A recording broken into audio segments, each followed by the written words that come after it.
The Dark Realm is a difficult place to live. Plants grow weakly and twisted in the lack of sunlight. Mercenary work and banditry are rife, as it pays more than basic farming or hunting. The realm at large is ruled over from the great city of Guardia, an overpopulated, sinful place ruled over by a baleful king that we haven't seen in years.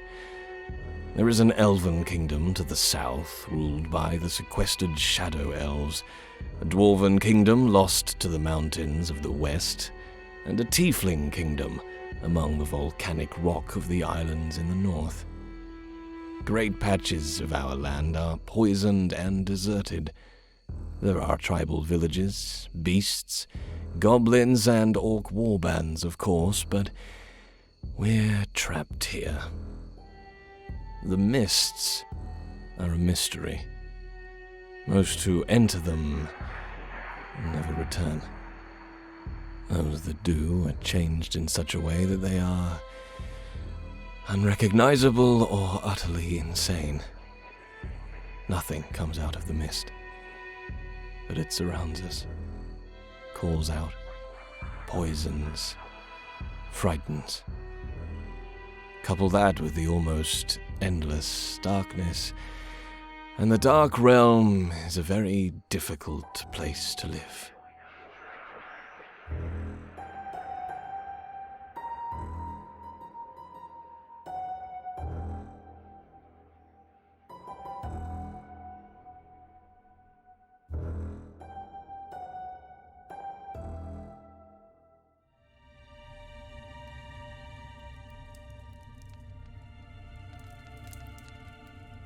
"10 years ago,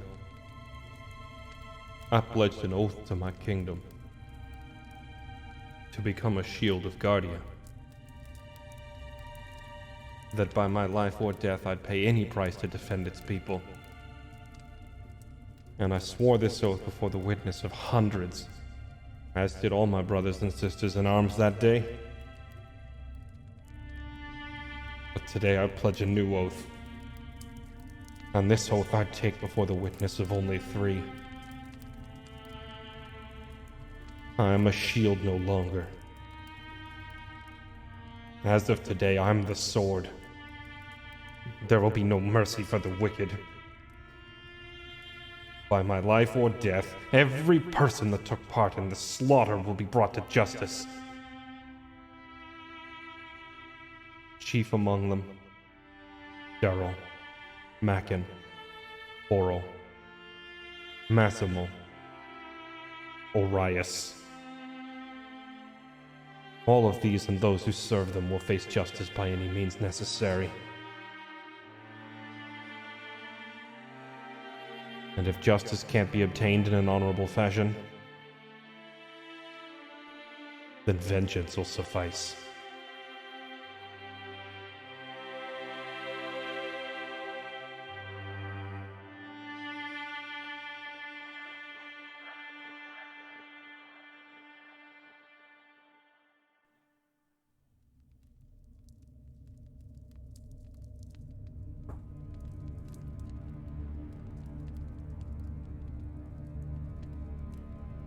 Will and Merlin, you come to, waking up after having a decent night of rest.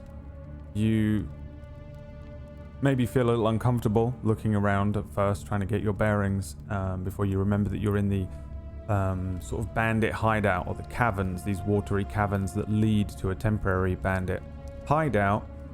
In the room around you, you can see that Fix is already awake, pacing up and down, and you can see that Fire is staring intently at you, Will, when you wake up. Can you not do that? Good morning. Morning. I take it there were no intrusions? Oh, hundreds of spiders, but I handled it. Congratulations. You've also neatly cleaned up all of the bodies as well. Well, we survived. So what's for breakfast? Probably all the food we took from these guys last night. Mm-hmm.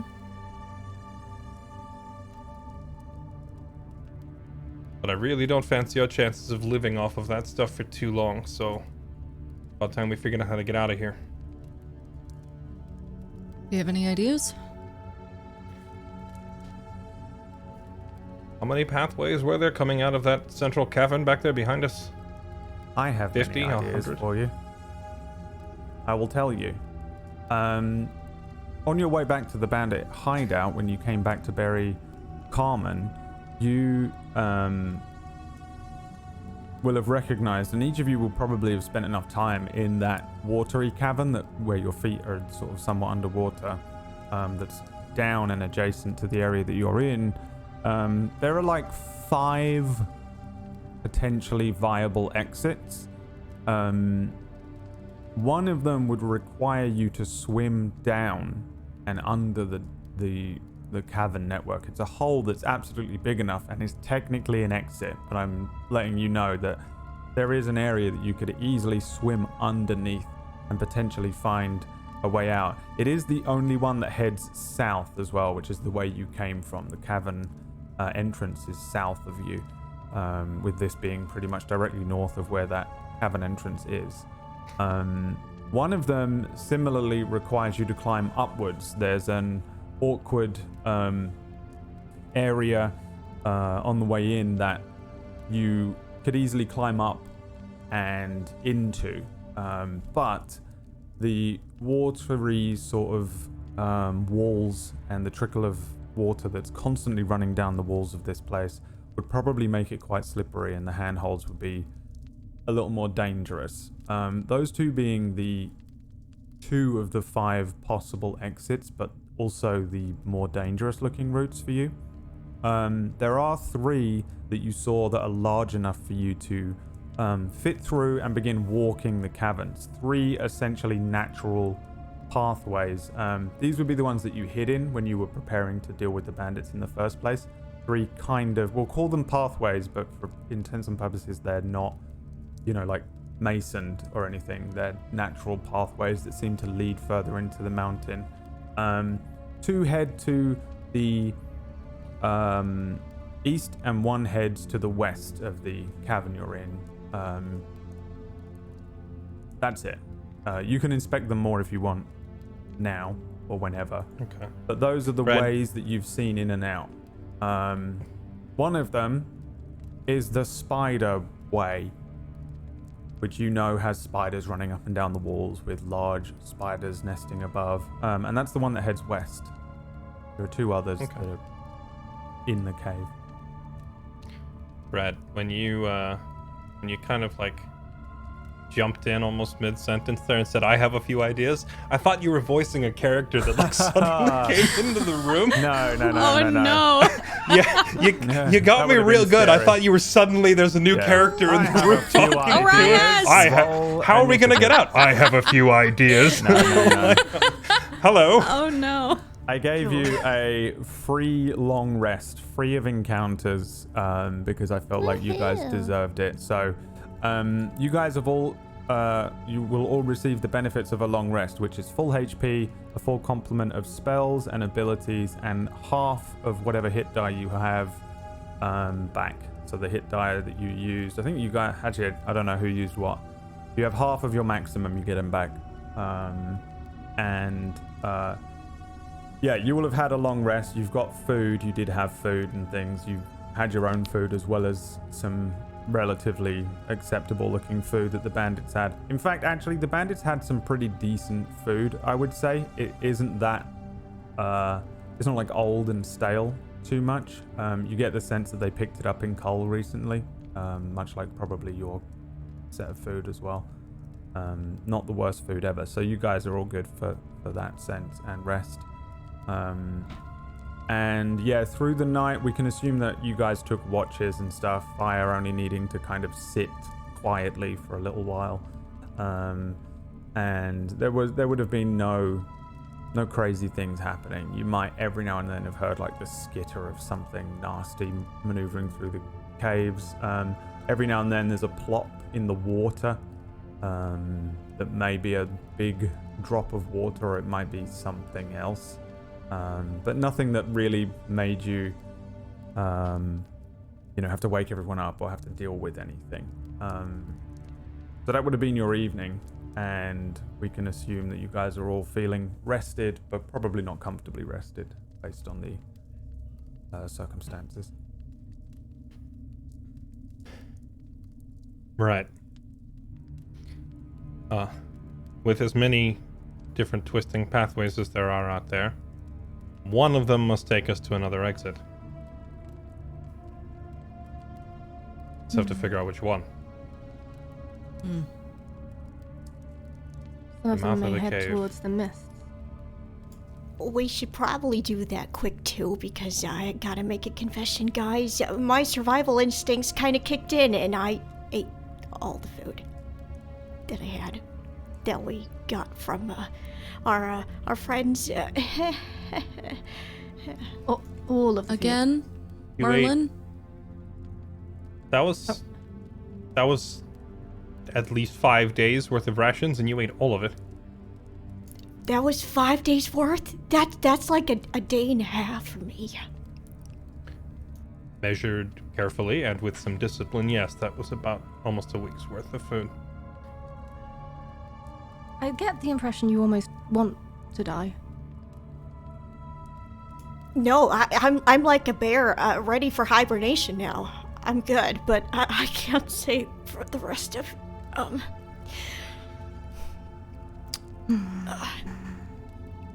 See, It was my This is why- stomach this is talking, why- okay? this is why I've kept my food separate.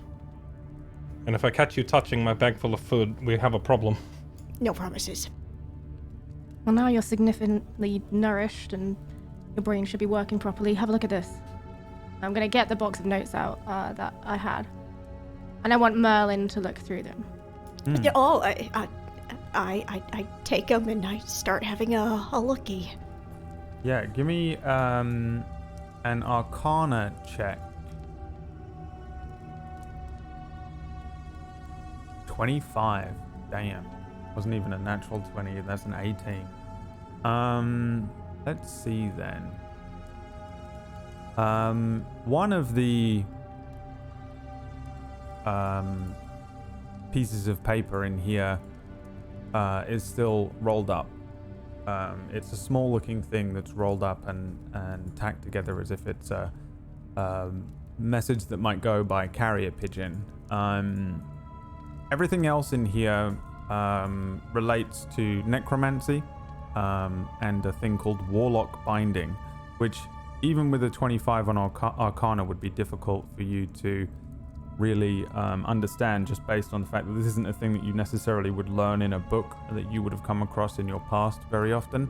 But you understand enough about this stuff to tell that everything in here appears to be relatively basic. It seems like a lot of these scrolls and writings and pieces of paper are quite old. The newer ones relate to the summoning of a demon. Upon closer inspection, it's almost as if this was written as if demon was in quotes, a demon. You see the name Shamsiel. Give me just a base intelligence check. Just the big number intelligence check. 13. That's a save. Oops. All right, hold So on. it's all good. You can just take the 2 off Oh, or roll a 20. That's fine. Hang on. And then roll it again. Roll me another one.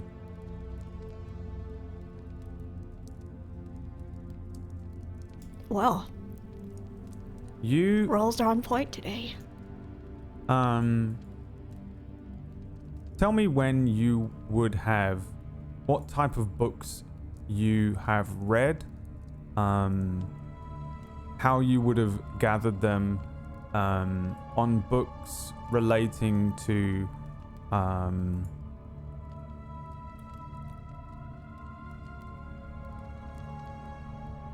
dark, evil, demonic, fiendish creatures, because I don't really know what Merlin has studied. I know how you studied and how you acquired most of your books, but I wonder if you were drawn more to like storybooks, or if you were drawn more to factual books, or simply spells and things like that. Well, I think Merlin would be interested in his spells. A few eroticas on the side, and I wouldn't say anything in regards to the demonic side of the. I don't think so. No. So you wouldn't know too much. Then you, from somewhere deep in your memory from a very long time ago, you recall a book that refers to similar things with this warlock binding stuff, that there are many demons, it's suggested that they are they're living either in another plane. You've also read that they live inside the mist. There is no confirmation that these demons are real or anything like that, but you understand that these strange warlock people are able to run pacts and contracts with beings of great power, much greater power than the strongest wizard that you would have ever heard about. The type of power that comes along with a fabled creature or a god or some other thing that has been kind of lost to time or misunderstood or misinterpreted. This setting doesn't have gods that come and land down next to you and say hi to you like Zeus.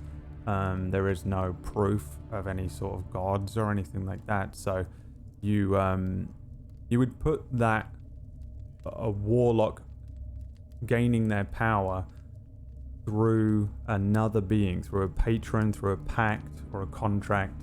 There's a lot of debate about it, I guess. Some people saying they're just sorcerers that come up with an excuse. Sorcerers being able to just draw magic from the ground or from their blood or from some source that's definable. One thing that you've read about is that many warlocks refer to this being known as Shamziel or Shamziel. They also refer to this person as, and this is only knowledge you have, these aren't in the notes, the Fiend, the Dark Wanderer, and the Twisted Eye are all names for this being that have recurred over the years when warlocks and wizards and scholars refer to this powerful being known as Shamziel. This would be the Prince of Demons. This would be the Demon of Demons and the ruler of them. This would be the Satan figure. I think that's all you know about Shamziel for now. But you definitely understand that you've pulled that on that roll for whatever reasoning you want. The Child of Darkness is not something you will have heard about.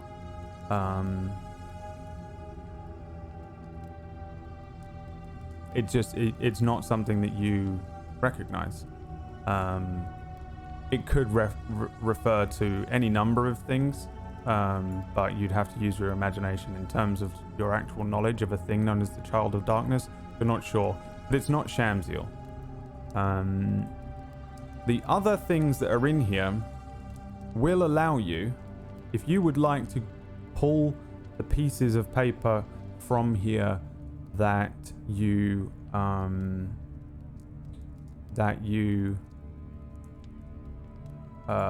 need, you can, and I don't know why I didn't write this down correctly, but you can use it to transcribe into your spell book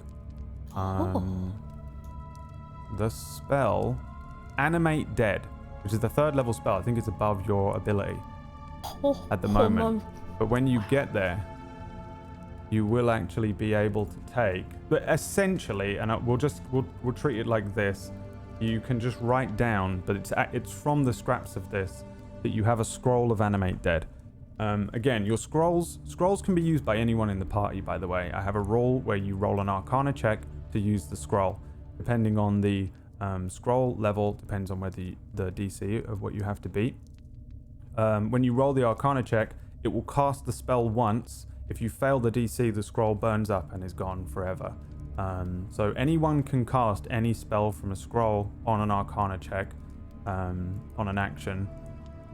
However, Merlin, as a wizard, can instead transcribe the spell from the scroll into his book. The scroll is used, but Merlin now has it in his spellbook and is available to him to cast. Through most of these pieces of paper and through, I think it probably takes you a little while, Merlin, because these pieces of paper are filled with weird things that simply don't make sense to you.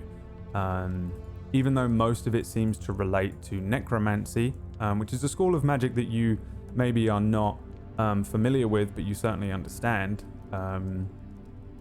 And the warlock binding stuff, which is very alien to you, even though it makes sense in many theoretical ways that they're attempting to bind people to demons. It is very, very, very confusing. And a lot of it seems like it's almost purposefully confusing, or the person who wrote them is maybe a little insane. And then you get to the pieces of paper that are just crazed scribblings. And they're, for the most part, crazed scribblings. Let me see what languages you speak, because you will recognize some, but not all of the languages present here. Some of them are for sure not even in a language. Some of them are drawings and scribbles and things like that.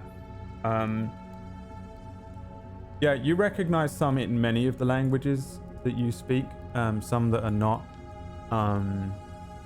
But it's just insanity, basically, is what it is. A lot of these pieces of paper are scribblings, things saying like, you are here, kill your companions, harmony, mother, just written on a piece of paper, front and back, in small, large, backwards. The child, something bleeding through, why did you kill me? All of these strange writings are written over and over and over and over again on these pieces of paper, and they don't have anything to do with the spell casting. It's just crazy writings in all sorts of different languages and all sorts of images. Once you kind of collate all these things apart, you can determine what's necromancy, what's warlock binding, what's information that almost feels like it comes from a diary or keeping notes so as not to forget, and what's ramblings. Most of it is ramblings. There's not much on the warlock binding, and the stuff that's on necromancy actually allows you to realize that you could potentially transcribe this into your own spellbook and learn a necromancy spell. And then there's one last little piece that's a wrapped up little note, which you can open if you want. You know what? I will open it. Okay. Because I'm a curious kid. Yes. As you open it up, Vix, you see Merlin unravel a single note. When you see him do it, you recognize Carmen's handwriting on the note. And it says, he's going into the mist with 3 question marks. Stationed outside Som's Point, I've found him. Send everyone. We have him. Finally. Merlin, for you, this is more crazed symbols, and this is not in a language that you recognize. The fix over his shoulder, you can easily read what it actually says. This is a coded message, Merlin. What does this even say? I can't read it. It just says what we already knew. That Carmen found him. But he's going into the mist. Why? What's possibly in the mist? What did he say yesterday? He said the time for metamorphosis. He's traveling into the mist deliberately.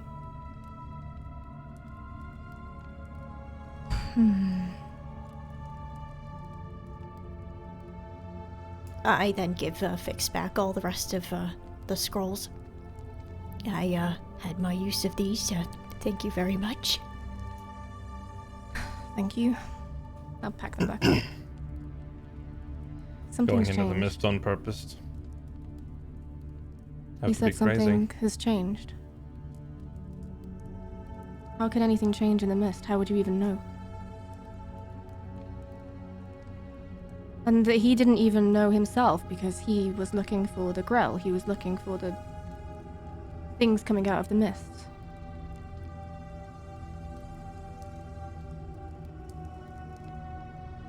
And the Child of Darkness. Is he taking another child? Is he trying to do this again? Has he perfected whatever it is he's been doing for years? If he's been doing this for years, a child of darkness could be an adult of darkness by now. I was thinking the same. What does that even mean? I will note that Will is, like, staring at Fix as he makes this statement. Yeah, Merlin's staring at Fix too. What?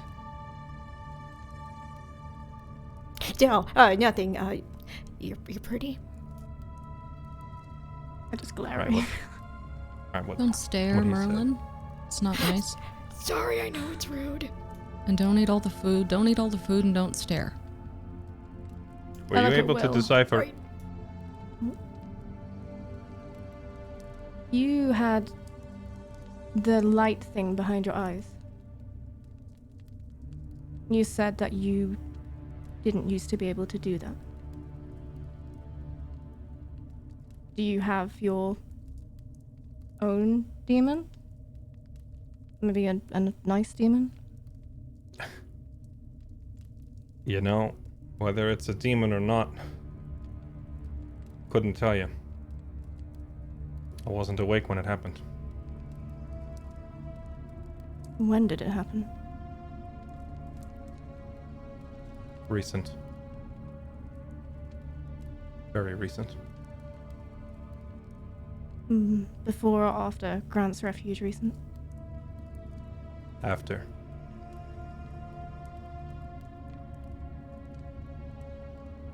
So you found out what happened at Grant's Refuge, and you were not with your allies, and they perished. And something happened to you that changed you.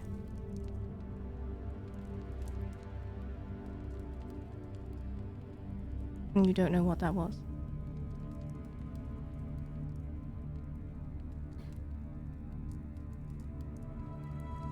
If I'd gotten back in time, I would have fought to the death defending them.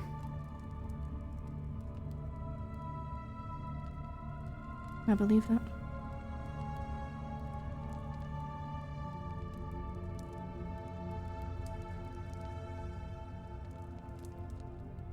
We will avenge them. If I had a straight answer for you, I would provide it. But sadly, I, myself, do not know what happened any more than you know exactly what happened to you. Only difference there is, mine was relatively instantaneous rather than a lifetime of suffering, for which I am thankful. So you do not suffer? Near as I can tell, I've not suffered any adverse effects other than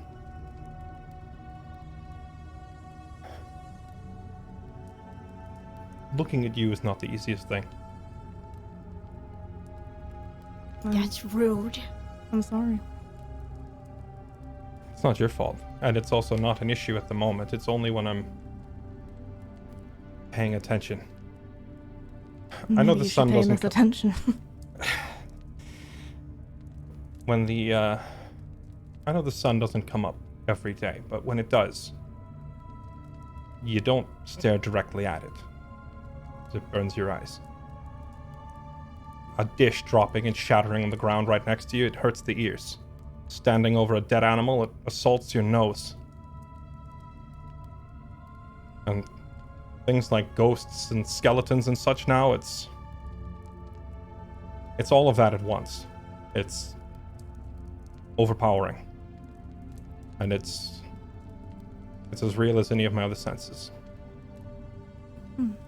And well, you're the first person I've got that same response from, and it was kind of the same as staring into the sun while someone was shattering something next to my ear. That's why I reacted so harshly in the cave. It's kind of hard to... Yeah.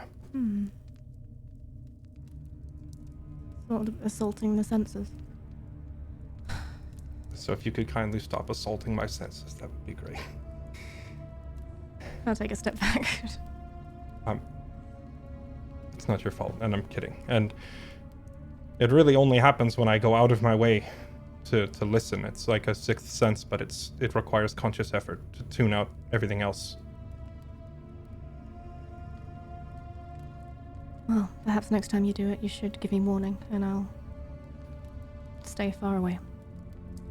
Yeah, I'll, admittedly, I really didn't see that one coming. If it's any consolation, neither did I. Oh, actually, and I'll reach into my pouch and take out the potion that I took from Merlin yesterday. And I'll glance at Merlin and just... You know what this is? You know, I can't say I took a good look at it to determine what it is, or taste it for that matter. I don't know. I don't know what it is. I hold out to Will. And you were busy last night, but whatever this is, Merlin had an unusual reaction to it. Do you have any idea? Do you Let me take it? take a look. Hand it over to him. Yeah. Yeah, I will take it, and if you could jog my memory, I know this was happening last session whilst I was distracted with other stuff. Could you reiterate exactly what I'm looking at? Yes. First, Fix, roll me a perception check. For you, as you take it from Fix, you can see a small vial, clearly a potion vial, the type of thing that you would expect to purchase a potion in. It's about 2/3 of the way full, and it looks just like very, very clear. At first, it probably just looks like water, but as you move it, it's a little thicker. The way it moves around the inside of the vial takes just a little longer than it would do if it was just fresh water. Just a clear Roll a liquid 14. in there. And a 14 means that you forget handing this to Will.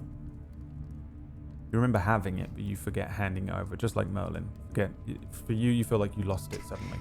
So does that mean she just sees me holding it and thinks I've pickpocketed it? Yeah, I'll take it. Where did it go? Where did what go? How did you get that? You gave it to him.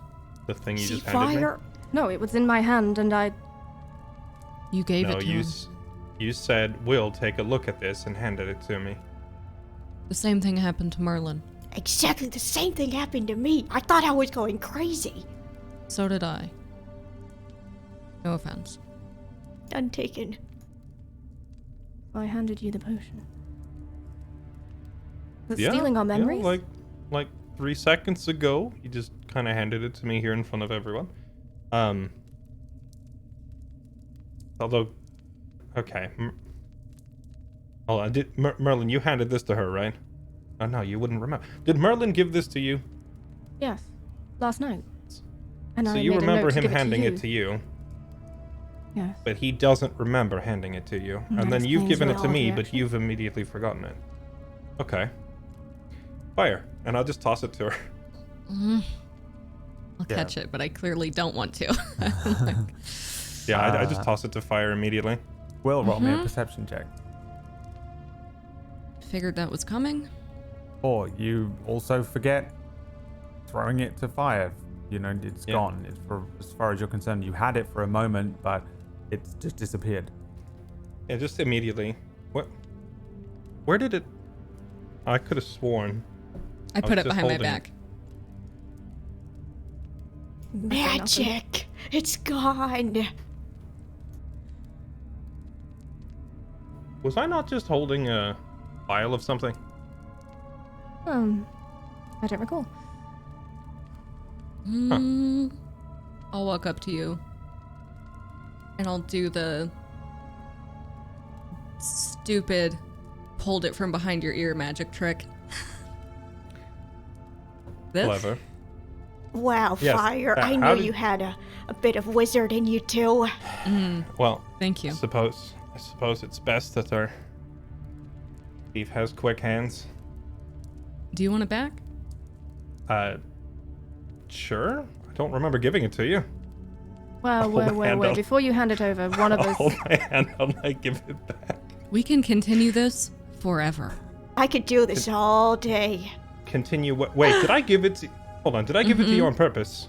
Uh-huh. That does sound like something I would do. Here you One go. of us is going to have to keep hold of this, so...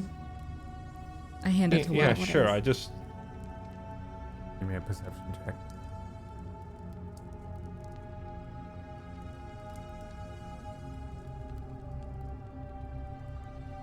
Come on, roll 20, please. Well, 20 doesn't like your first roll ever, does it? No. 11. You do not recall giving it to Will. It's... Can we pass it in a circle till someone gets a high perception? I mean, Would you I guys remember don't know the you're rolling conversation dice, though? so- Like, Yeah. I would remember saying like, "Oh, I'll give it to you, and then we'll see if you remember." I just wouldn't remember actually giving it to him. Sure. You can determine it however you like. You I'll just go- lose the sense that you handed it to him. I'll take a closer look. Really, it at feels it. a little bit more like you're losing sense of where the potion is. You know what I mean? Like, as opposed to you lose a gap in memory of the last 30 seconds. Oh shit! Has it I had changed? car keys that I could put in it. Just like, automatically lose them wherever Yeah. they go. Car key Has it magic. changed, like, to look at? Does it look still the exact same? Looks exactly the same. Yeah, I have never seen anything quite like this. Oh, I Actually, don't wait, like maybe I it. haven't. Maybe I have and I forgot it. Oh, You never God. know. Maybe we've all seen this before plenty of times and we just never remember. What if we've all done this before?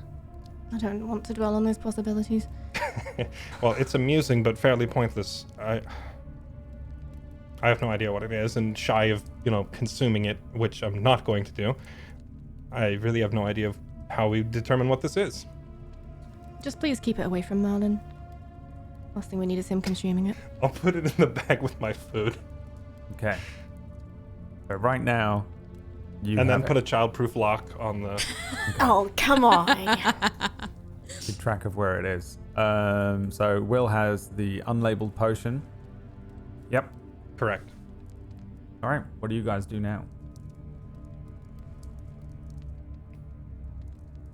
We have a few options. Route that takes us towards the mist.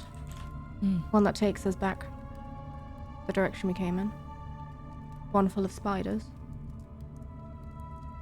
And I don't particularly fancy getting wet. Yeah, there was a slope back the way we came as well that looked like it headed up. But it doesn't look like an easy climb either. Up the mountain. Well, sense of direction's kind of tricky down here, but I'm pretty sure the mouth of the cave was facing east, yeah? So that means if we looped around into that spider room, we'd be heading back west. Which is A, backtracking the way we came, and B, potentially walking back into our friend outside. I don't think So- he'd still be around. He said he wanted to travel last night. True, it's unlikely he waited this long, especially if he has other things that he deems more important. Still, though, I think we should head east, so maybe one of these pathways that heads east. We could be walking straight into him again. But At it's some probably our point or safest another. option. At some point or another, that will eventually be the plan if we're going to confront him, but I see where you're coming from. We don't want to run into him unexpectedly. We could go back to Cole, but I think that's perhaps my cowardice talking. Well, it's also just giving them even more of a head start. We don't know what they're up to, but the more time passes, the more time it gives them to... Well, they know we're looking for them now. Because he'll tell them. I would assume. Unless he, for some strange reason, keeps it a secret. Plus, So we had Almost felt like the- he didn't care. plus some of their scouts will not have come back. Mm. Like, when they have men failing to return to their posts, they're gonna know something's wrong. I just don't want to give them any more of a head start. I'd like to examine the upward path, the climbing one. How far up can I see visibly that this trail goes? Give me a perception or I guess a survival check. Or even an investigation check. Will be fine.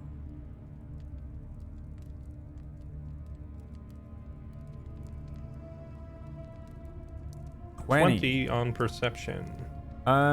It's a short incline for about 15 feet of easy-ish looking climbing, in the sense that there's a lot of handholds. Then you would have to do some sort of Mission Impossible 2 stuff for about 10-15 feet. You could potentially jump and leap up to what looks like maybe a ledge. But there's a relatively flat kind of... It would almost look a bit like looking at the top of a well, but obviously much more natural formed, like a tube coming down. Climbing up to the well part would be difficult, and there's water running down the entire thing, dripping down above where you guys are into the kind of pool of water at the bottom. Overall, probably about 25-30 feet above you. Quite easy to get to the point where you start climbing, but the climb up into it, not easy, and then pretty difficult at the top. Once you get up there, you can't really see what is in the room, but you can tell that it's a cavern that opens up, with water kind of Can I running tell what down each of the direction? edges. Can I tell what direction it heads up there? Well, it looks like it opens to a cavern, so it goes all directions from where you're looking at it. It goes almost directly above the room where you are. Essentially, there's one route up, one route directly down, and then 3 routes, sideways out of the main cavern here. And then lastly, from top to bottom, how tall is it? Like, if I got all the way to the top and then lost my grip and fell all the way down, All the way like down. how far am I falling? It would be 35 feet. So we round down Oh, to 30. that would hurt, but it wouldn't be the end of the world. Right. You want me to try and Well- go up and take a look around? If you're a confident climber, then be my guest. I was just thinking, one of us who's adept at scaling walls could go up there and just poke around and see if that route looks safer than the others. It's not that high. I could try something. What kind of something? I glanced at the little floating thing that's hanging around me. I was playing around last night, and I think I can see through its eyes. And then I'll... That is not at all horribly concerning, but exceptionally wicked. useful. You're assaulting his senses again, I think. That's gonna be a thing now, isn't it? Mm-hmm. Very well. Have our new friend scout around up there. It's If he's adorable. I don't know what you mean. We If should he's not- nickname it if the he's Child not, of Darkness. oh my god, I hate you so much. I think If he's not constrained by gravity, then by all means let him go on up and take a peek around. Actually, why didn't I think of this earlier? I'm gonna open my bag and fish through it. I have a grappling hook. I want to take out the grappling hook and be like, this is pretty lightweight. Just like, I'm gonna like hold it out to the thing, like, take this. If he could just fly up there and just set it conveniently on something solid, we could just climb the rope. I'm not sure he can carry that. I Can mean, he carry that? it Wait, he's flying? weighs like Yeah. 2 pounds. It's not that heavy. Well, we can give it a go. And I'll just close my eyes and just sink into my collar. And then, yeah. So You'll see this little thing just... he's in fire form, right? No, he's in the little... He was in the blob form. Oh, if he's in, smoky, ashy form, he can't carry it, sorry. Can he fly in the Yeah. fire form? Okay, yeah. He can fly in both forms. Okay, cool. He will be in the fire form then. To Okay. carry it. Is he grabbing the grappling hook or the rope? I'm offering him the hook. Yeah, the hook. Okay. And you want him to fly up into the room? Yeah. Okay. He grabs the grappling hook, kind of looks at you, this strange fiery spirit, kind of like a little fairy or something like that, but completely made of fire and what looks like non-burnt wood parts of him. He has these kind of wings that don't flap, but he just begins to elevate upwards. You see the room around him and the cavern that he moves up into lighten with the fire as he brings the grappling hook up into the room. He's peering down now, the grappling hook hanging down, looking down towards you. I can control him, right? Yeah, you can tell him. So, You yeah, can okay, cool. literally order Yep, him I am. around to do stuff. Yeah, psychically. Alright, I'll try and find some sort of crag that I can attach it to around the entrance or just a bit further out. Let's see if he understands what that means. Alright. He goes and finds a crag and attaches it to it. And then he'll look around and survey the area quickly. Okay. You get the sense that it's a room much like the one that you were in before. This creature doesn't speak to you. It just gives you feelings, brief images and senses. The type of thing that feels more like a sense than a conversation. The sense that you get is that there is a similarity to the room that you guys found him in, the room that he was born in, the room that it has the campfires, and not the kind of watery cavern that you're in, looking at the hole that leads upwards. It doesn't seem like there's any exits from this room. It just appears to be another cavern up there. Water running down the walls, and you get the sense that he doesn't like the water. So you get that feeling that he's uncomfortable being surrounded by water in this room. So there is the hole straight up in that cabin as well, right? That goes towards... Or is this just a completely closed cabin? You're in, let's say, Cavern A, the main Right. cavern, Yeah. with all of the different cavernways coming off of it. This one is literally just a hole in the ceiling, basically. Yeah. And you're looking up into it. It's lit. You can see that it is just kind of a domed-looking cavern up there. And this natural-looking hole that's come down from it. Probably fell through once upon a time, and like a bath filling up with water on the first floor or whatever. Right. And it's just empty. Just He seems to natural think looking. that it's just an empty-looking cavern. All right. Bring him back down. Okay. He comes back down. He leaves the grappling hook up there. Yep. As he floats back down. And I am myself again. It seems empty up there, but it's kind of hard to tell. I think Right. I've attached the grappling hook somewhere solid though, so I'm Okay. not going to be the Well- first to try it. Yeah, I'll, actually... Fire, if you'd like to do the honors, in the event that you slip in some way, I'm pretty sure I can catch you. I'm not entirely convinced you can catch me, if you'd like to go first. Okay. Yeah. And I'll just start climbing. Yeah, give me an acrobatics check with disadvantage because it's very difficult to climb up. I'm going to try and figure out what's going on with Do Oh. elf things. There we go, elf things. Elf things. Woo. Yeah, you successfully climb up this thing. It's not easy to do. Your boots are slipping on this rock. It's like, you know, when you go to the edge of like a rock pool at the beach or whatever, and there are those areas where it's all slippery rock, just endlessly being put underneath water. Your boots catch the right areas. You realize that it's very slippery, but you manage to kind of jump from one area, get a good foothold and a grip here and a grip there. As you come up to the area where there's kind of a leap, you stabilize your legs and just a little leap up, and you can get your fingers over the edge. Just enough for you. Strong fingers from pulling arrows. Yeah, that'll do. And then lifting yourself up into the cave, you see around you a kind of like a domed cavern, natural looking cavern.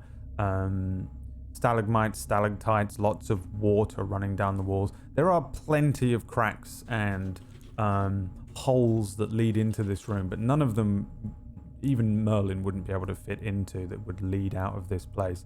The grappling hook is attached to not a crag, but attached to what looks like a skeletal hand. When you see the hand, it has what looks like three fingers and a thumb. The bones thick up to the first knuckle, and then very thin and long. This is the hand of something monstrous, some sort of creature, not a human hand, but the type of thing that you might find on something that lives out in the great beyond. Clutched in its hand is the grappling hook, and underneath it, a key.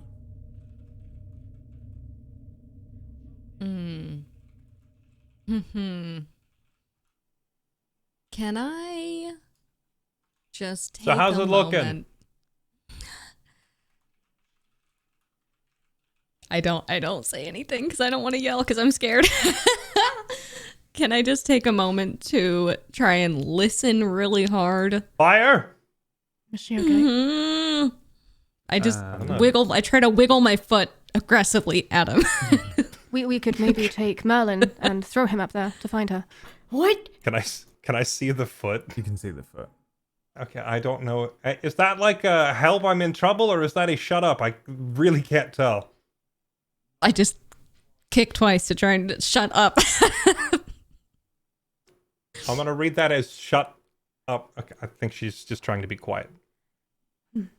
I just want to listen really hard and see if I can hear any skittering or something moving, and I want to look all around as well as I can to just very slowly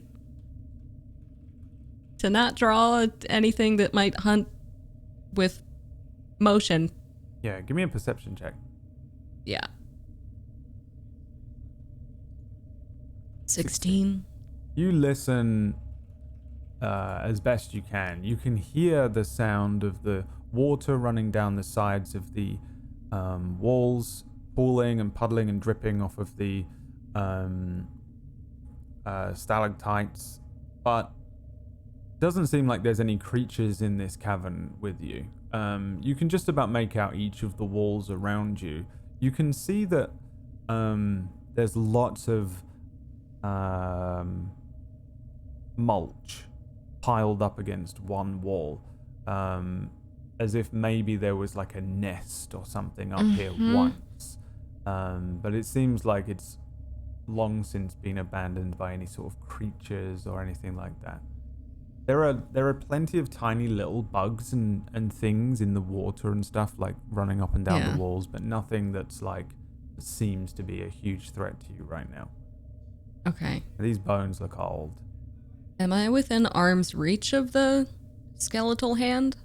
Like, could I stay in the hole and reach? Okay. I will just try to quickly snatch the key and drop it for them. Okay. A key drops down through the hole. One of you can snatch it out of the air. Will. Oh, it's fine. Will's taller than you, so he gets it. Damn it. Merlin reaching up and then just Will's hand catching it. Oh, I Sorry. could have caught it. I believe you. You can hold. Actually, no, you can't. I'm just I take a little scrap from my See how pouch it and just is. drop it for Merlin instead. Oh. Yay. Anybody want to roll an investigation check that's looking at the key since you're all grabbing at it?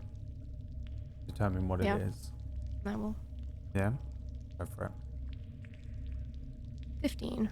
15. Merlin, you Ew. have never seen this key before. Fix, you have seen, maybe even used or understand what this key is. It's known as a Scarab's skull key.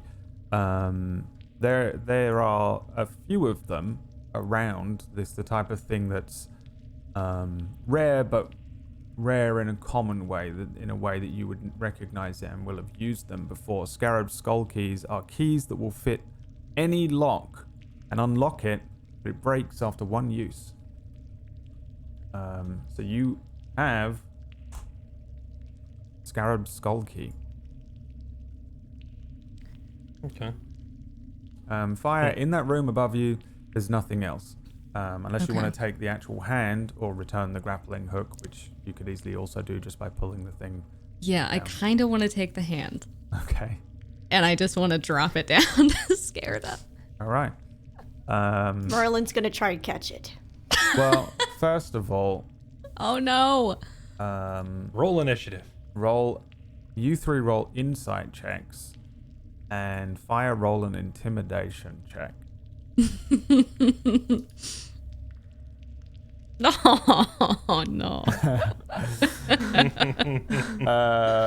A hand comes falling down from the top. It's not scary. It lands in the water below you and plops. You see that Well, it's a skeletal hand. It breaks into a couple of parts as well because it's old and the bits fall off of it. Well, since Merlin looks so disappointed that he didn't get to catch the key, I'm just gonna move out of the way and let the hand fall. I'll let him catch that instead.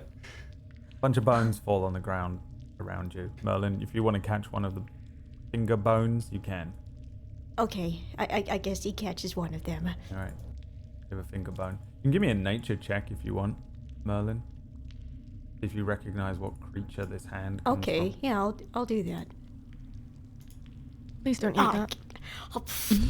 13. You know what? I'm just going to see if I want... No, I'll you don't use it as a recognize it, toothpick. but it certainly comes from a beast of some sort. It would probably it doesn't come from a human or a gnome or a tiefling or an orc or anything like that, but it comes from something that I guess it would look kind of humanoid at first. It comes from like a beast creature, something that needs big hands that come to points. We've probably got nails on the flesh, but the hand grip would be strong with these long fingers for picking and pulling at flesh. What the creature could be, it could be any number of different things. It could be some sort of giant ape-like creature, something like that, like a wolf ape or something.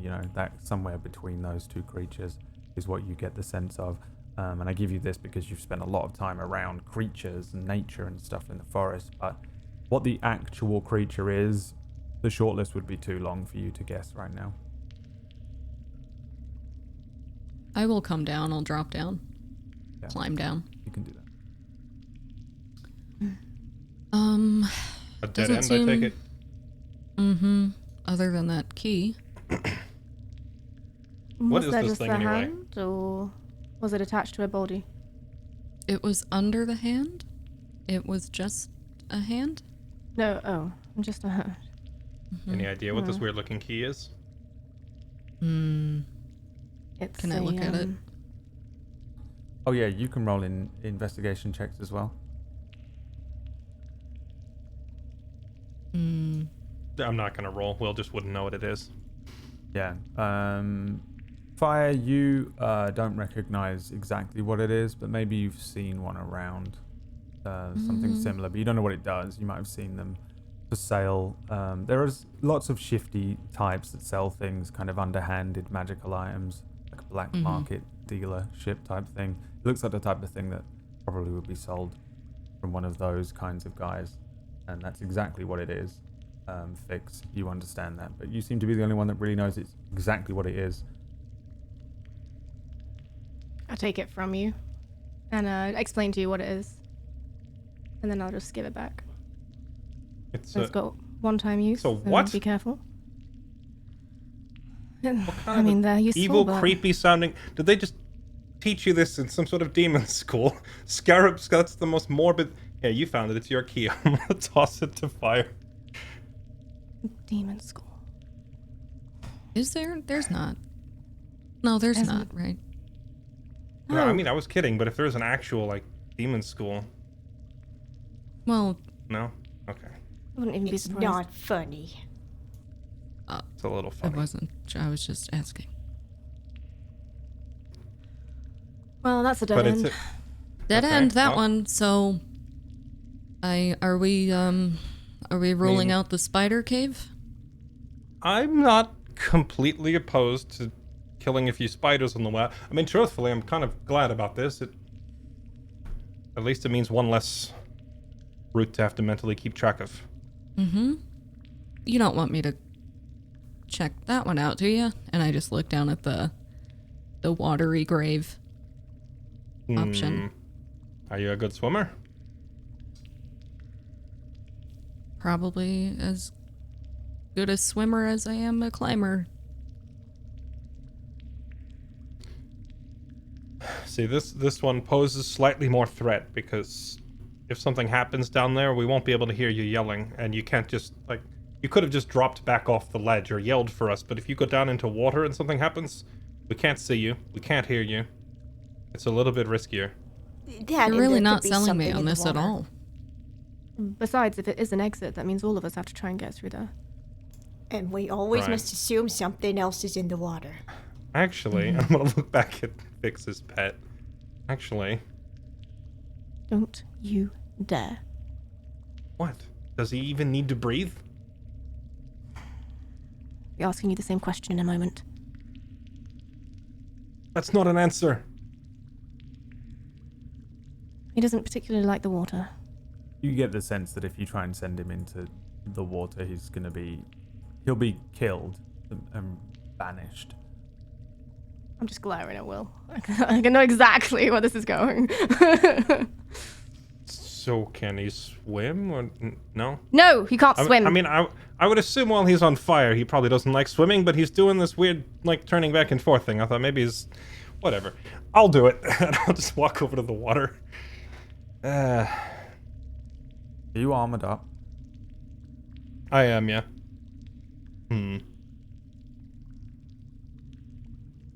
Good luck. I'm gonna do the whole pick up a rock and then just... and illuminate it and toss it in the water so I can see how deep it is and if there's anything moving around in there. Yeah, the entrance to this pool of water that runs underneath the area at the southernmost part of the cavern here. In fact, just to the other side of this, I guess to the right, facing to the west, is the part that you climb up to go back out the way you came in. And is also directly up towards where the spiders are. This pool entrance is a slope that leads down and is quite wide. It's probably about 10 feet wide that runs down, and as you watch this lit stone roll into this water and then continue to slide downwards, you see that it slides down pretty far. It goes down maybe about 15 feet before coming to a stop about 15 feet away from you as well. It sits almost directly underneath where the cavern runs up. The pool of water itself maybe only goes down about 15 feet, but it does seem to be completely submerged. So it may just be that it's not so deep, but it is a tunnel, a length of tunnel that you would have to swim underneath. It would be more of a feat of holding your breath potentially rather than swimming down, having to worry about anything that's deep. 15 feet deep, but the also 15 feet tall. Comes up to where your feet are. How long it goes is a different question. Yeah, that's the thing we can't tell, is I don't know how far along this thing I'd have to get. Okay. So,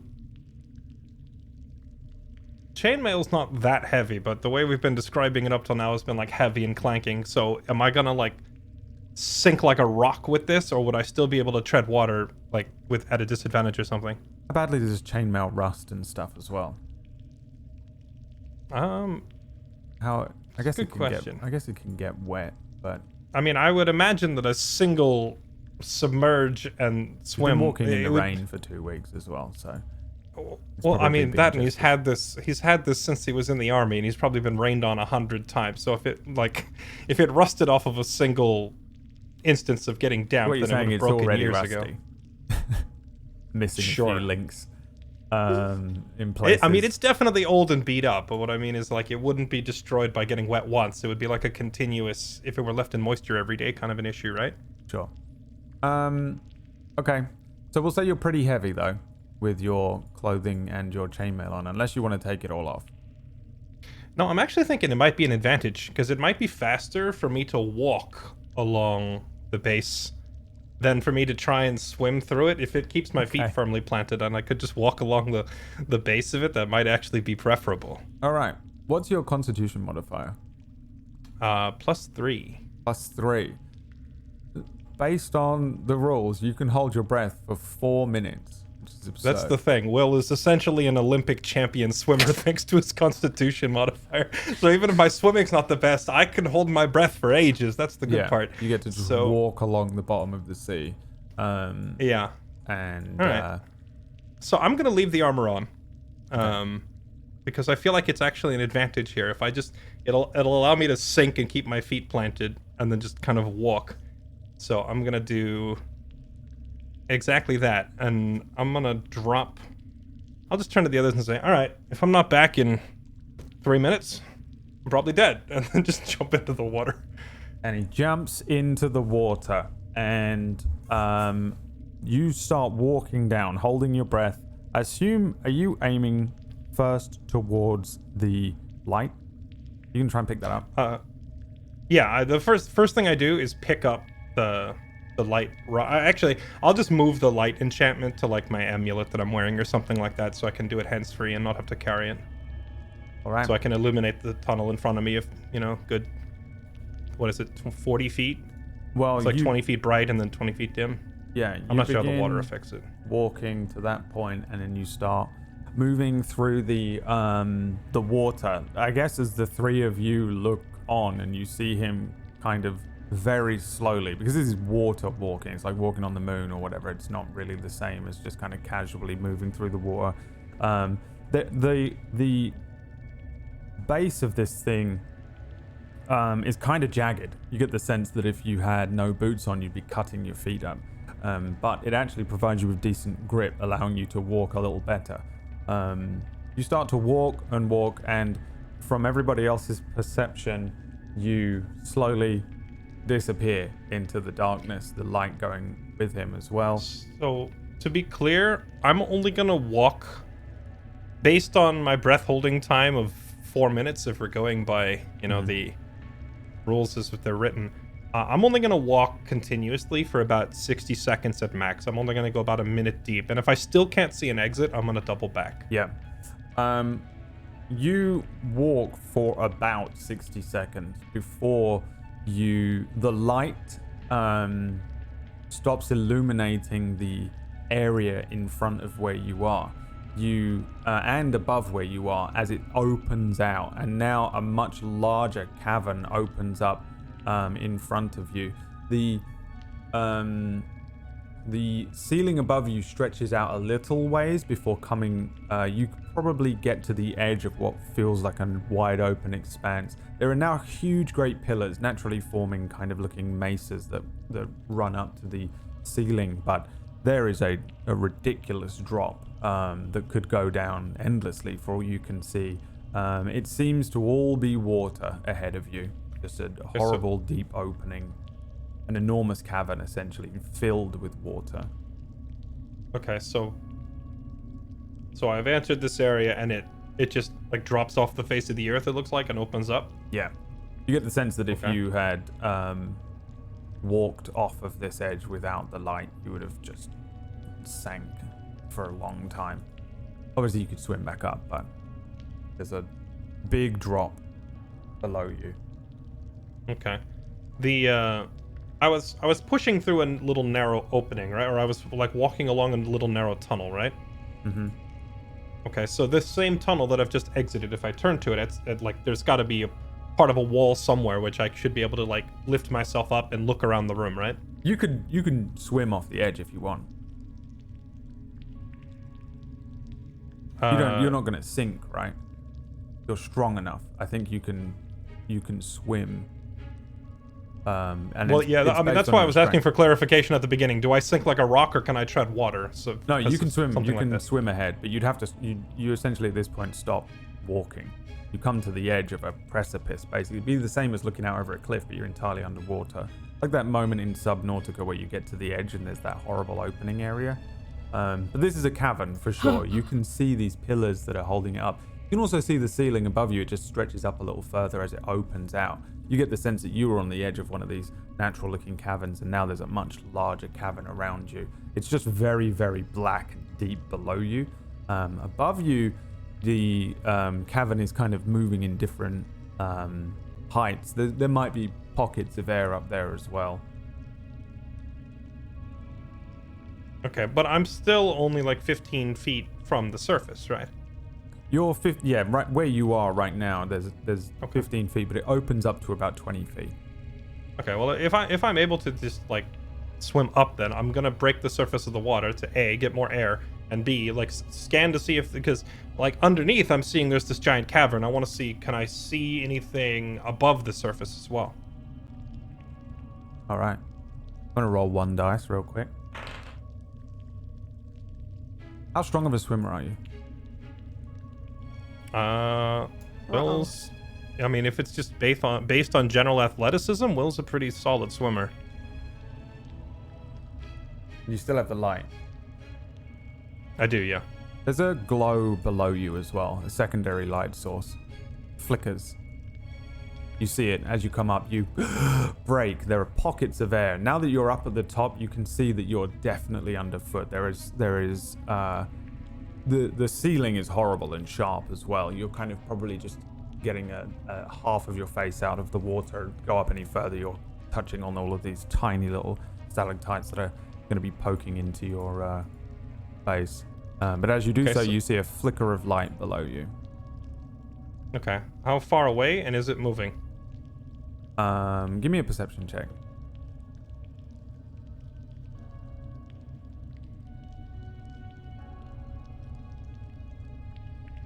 A 7. You can't tell. Based on the flicker, you get the sense that it's moving. Okay. And then last question. This was a giant cavern that goes down, but does it equally open upwards, or is it just like a low ceiling just above the water, this whole area? From where you are,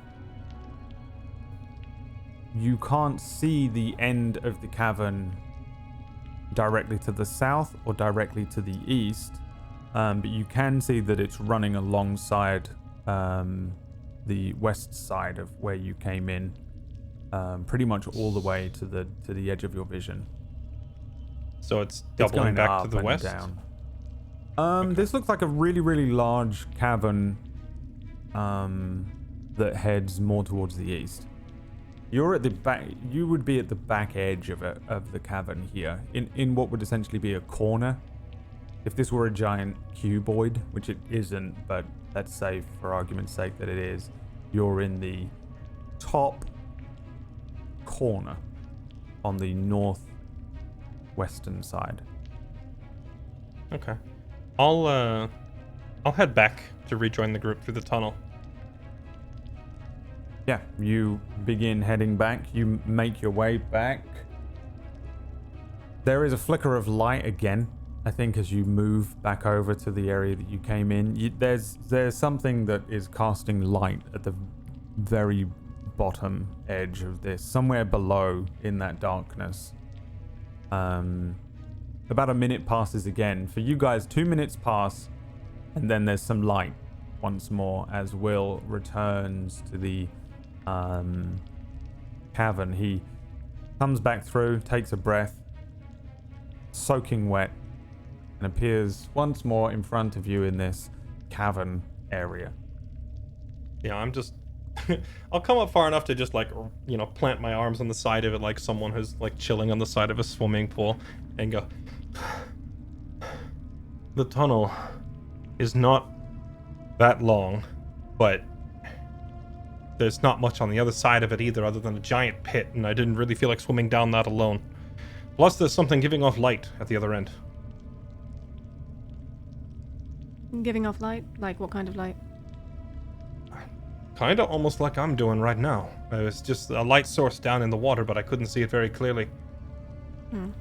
I would have gone a little closer to check it out, but I just really didn't like the way it kind of just drops off like the end of the earth. That sounds horrible. No, I don't like that either. Yeah, no, that sounds more horrifying than the spiders. Mm-hmm. Okay. We The could thing send is, someone down there on a rope and pull them back up. you know, I was actually just about to say the exact same thing, because my morbid sense of curiosity really wants to know what that light is.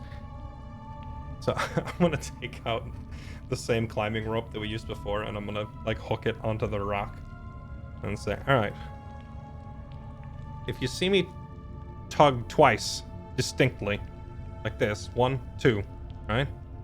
I mean, start drawing me back in. I'm gonna go see what this thing is. If you want to tag along, there is a spot at the end where you can catch your breath, but if you don't want to risk it, you can just stay here. No, I'll stay here. Do you want someone to tag along? Fancy a swim fire? You and me? We can go see what this thing is. If you want me to, I'll join you. Have we considered that if both of you get into danger, myself and Merlin might not be strong enough to pull you back up?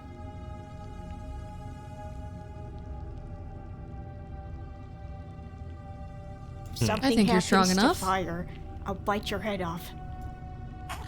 Merlin's strong enough to pull me up, and I just start getting in. No promises for Will, though. Your funeral.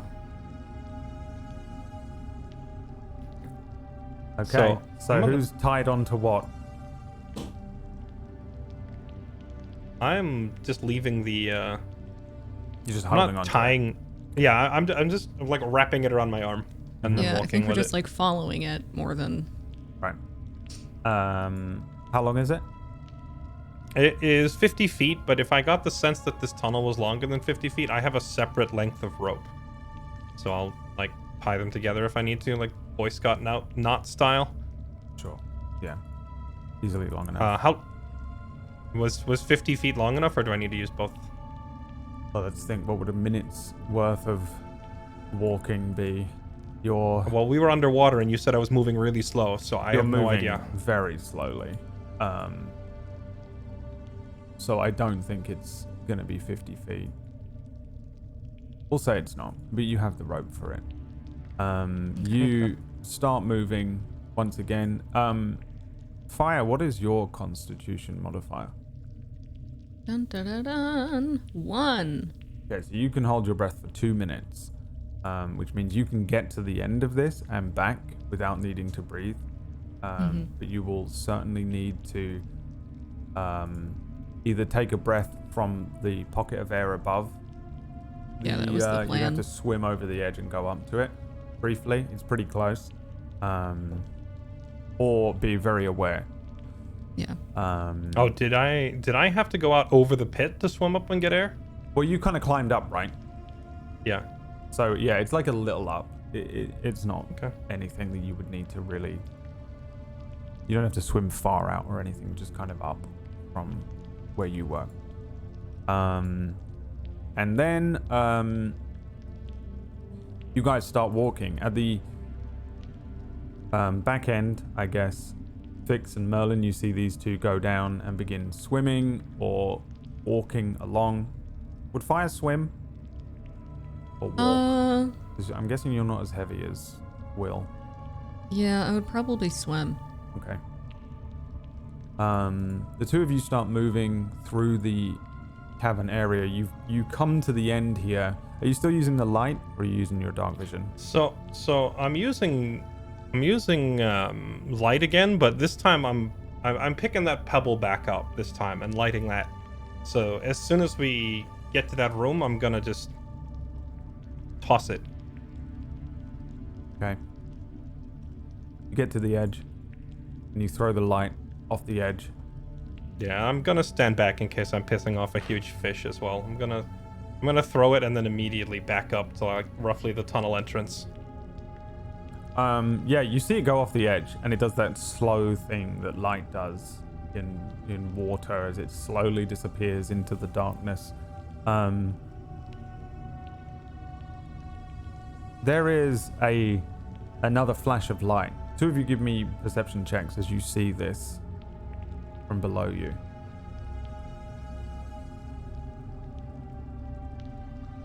Wow. It's a flicker of light for you, Will.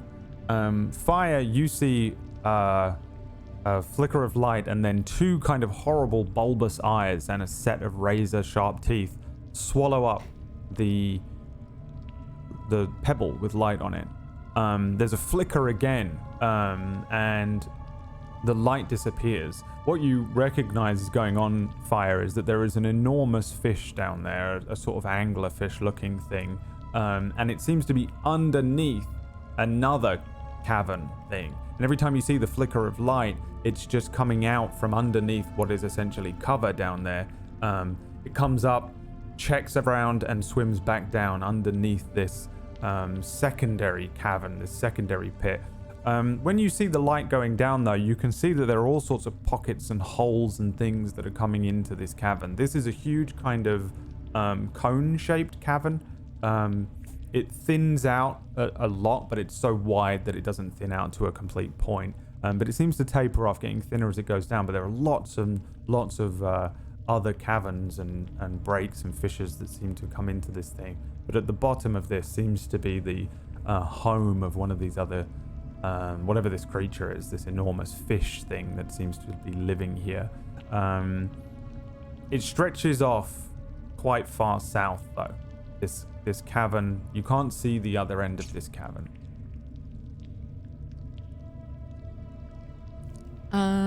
You're now running out of breath. Yeah, I wanted to go up and breathe in the little pocket.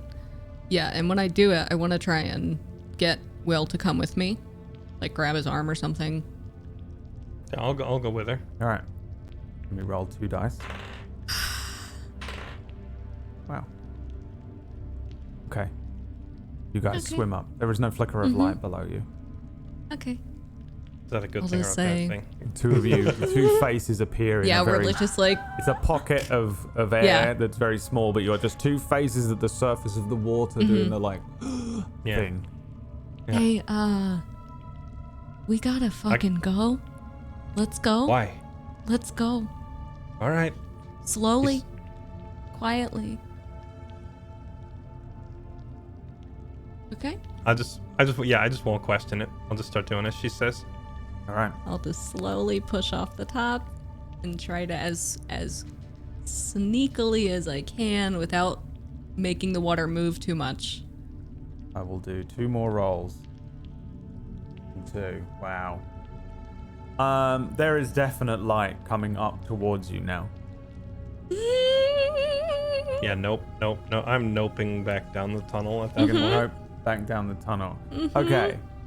Both of you need to figure out, let's figure out what your swimming speed is.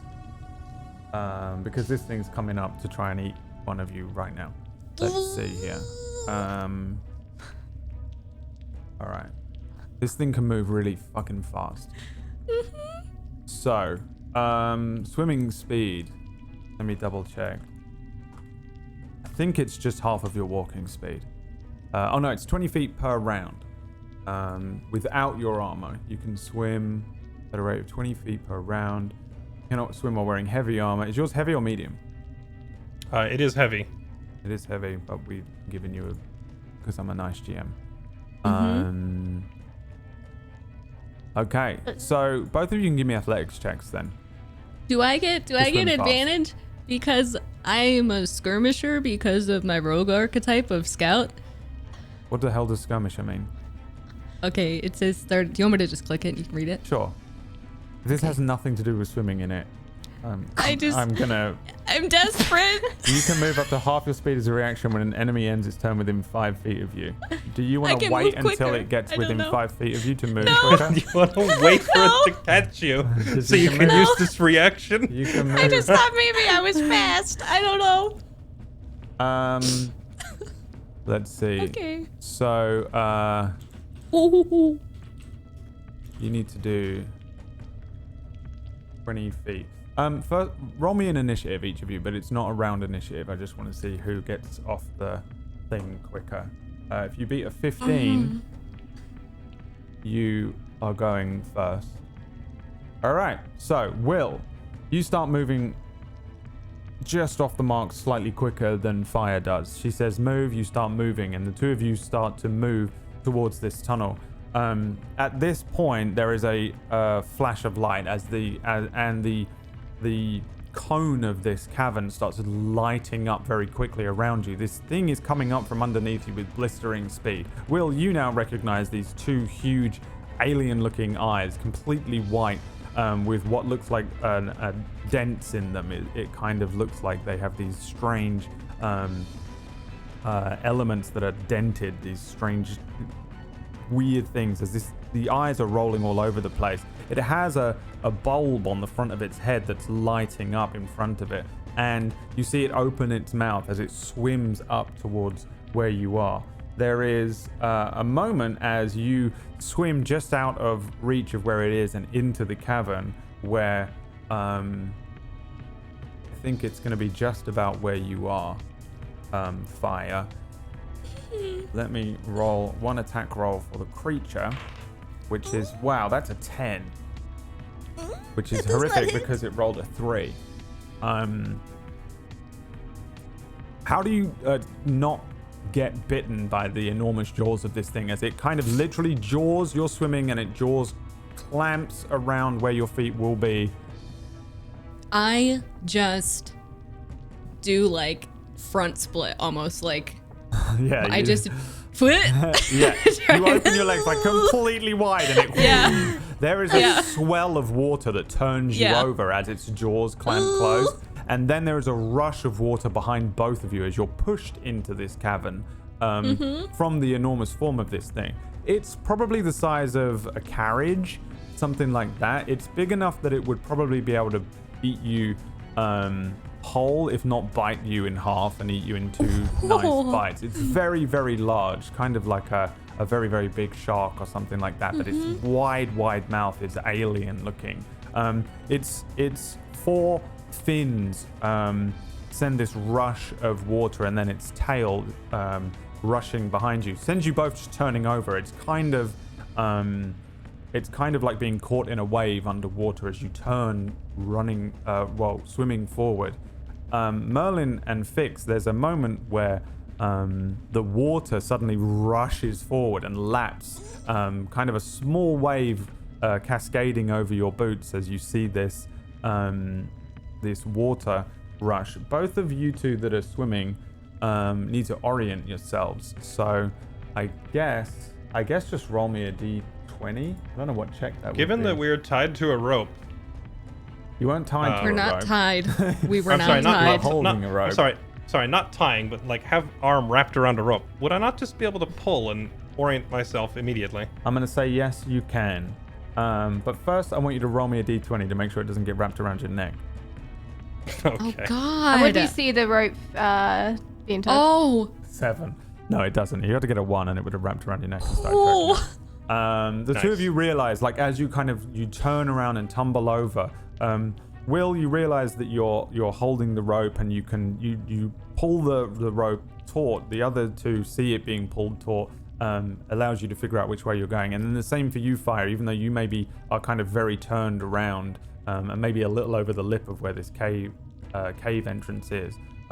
The top of this cave is lighting up around you. If you want to give me a perception check to see if there was an exit, now is the time to do it, because almost the entire top part of the cave is lit now. 11. 11. You can see that there is an exit way to the southeast, the opposite side of this room. There is a partially open exit, a thing that you can see now. The water level does kind of taper off. It remains flat, but the roof of the cavern lifts towards that end. And there is a kind of another cave entrance, similar to the thing that you're in, maybe about 15 foot wide, but this one has about a foot of water at the bottom. You could easily walk into it. There is certainly a way out, but you guys would have to swim across what is about 100 feet of water with this horrible thing underneath it. But it's certainly, there is another exit here. Right. So, very important question, Brad. Can this thing fit in the tunnel that we are escaping down? No. Okay. You're in the tunnel, Will. You're basically safe. You know, Yeah, I know. you don't ask that. Since I assume Fire's holding the same rope, right? As soon as I'm like backed into the tunnel where the thing can't get, I'm gonna start reeling her in. Yeah, Fire, you're pulled back down into this thing, and with your swimming, you're also reorienting yourself, and you get into the cave. The two of you can now safely get back, but you recognize that there is light behind you, kind of thrashing around. There is a moment where the entire cave is lit up. Maybe Fix and Merlin even notice that the cave here lights up very strangely, and then the darkness returns. 30 seconds later, you see Will and Fire, kind of a relatively panicked look in their eyes this time, return as the two of them surface from the water, and they return to this side of the gloomy, watery cavern once again. No exit there, Will, huh? Right? Good news and bad news. The good news, we have located an exit. The bad news, very large, very angry fish. Of all things, a fish. What I tell you, always soon something else is in the water with you. Yeah, I kind of had a bad feeling about it when I saw lights down in the bottom of the cavern, even if I couldn't see exactly what it was. But regardless, that is our ticket out of here if we want to take that risk, or we could look for a different way out. But You know, let's look around a little bit. You know? There are still two in this room that you could pretty easily just walk out of. Right. There are two. one of which was Spider Path, though, right? No, there's Spider Path, which I'm not saying you will relatively easily walk out of, but technically there are three then, if you want to include that one. But I'm just sort of like, there's a threat down two of these paths. There are two more in this cavern that you're in that head east, that just seem to be, and we'll say that you've kind of looked down maybe you've even shone the stone down there with the light on it. Just seems to be kind of a natural looking path, one kind of leading away from the other, east. Those are the only other two that you have available to you, at least. Okay, yeah, I'll just tell them. So our options are angry spiders, angry fish, or tunnels 3 and 4, whatever's down there. You got no fishing equipment in your bag of tricks? I wish.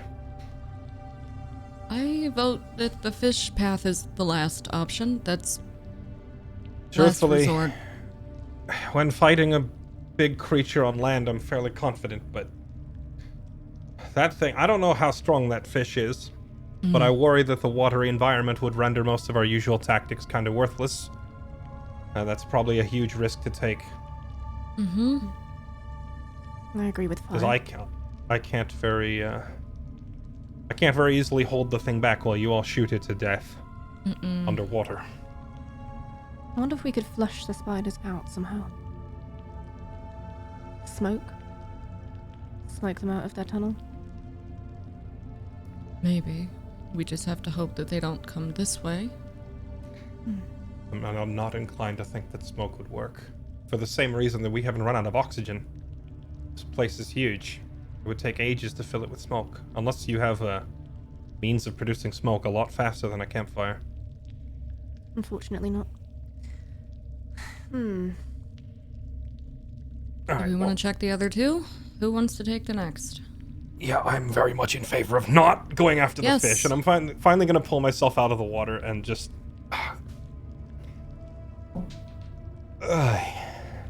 Yeah, I'd much prefer to browse through our other options, quite frankly. I'm not so great at swimming. Mm-hmm. You know, my biggest concern was that 2 of you rely on spells. And spells, from what I have seen, require both of you to talk. Good luck doing that underwater. That's the biggest issue there, I think. So let's not. I wonder if we could bait it somehow, or... If we distract can't find any other exits, then yeah, we'll have to come back here and think of a way to get by the fish. But for the time being, I think just looking for a different way out is preferable. So let's try the eastern path.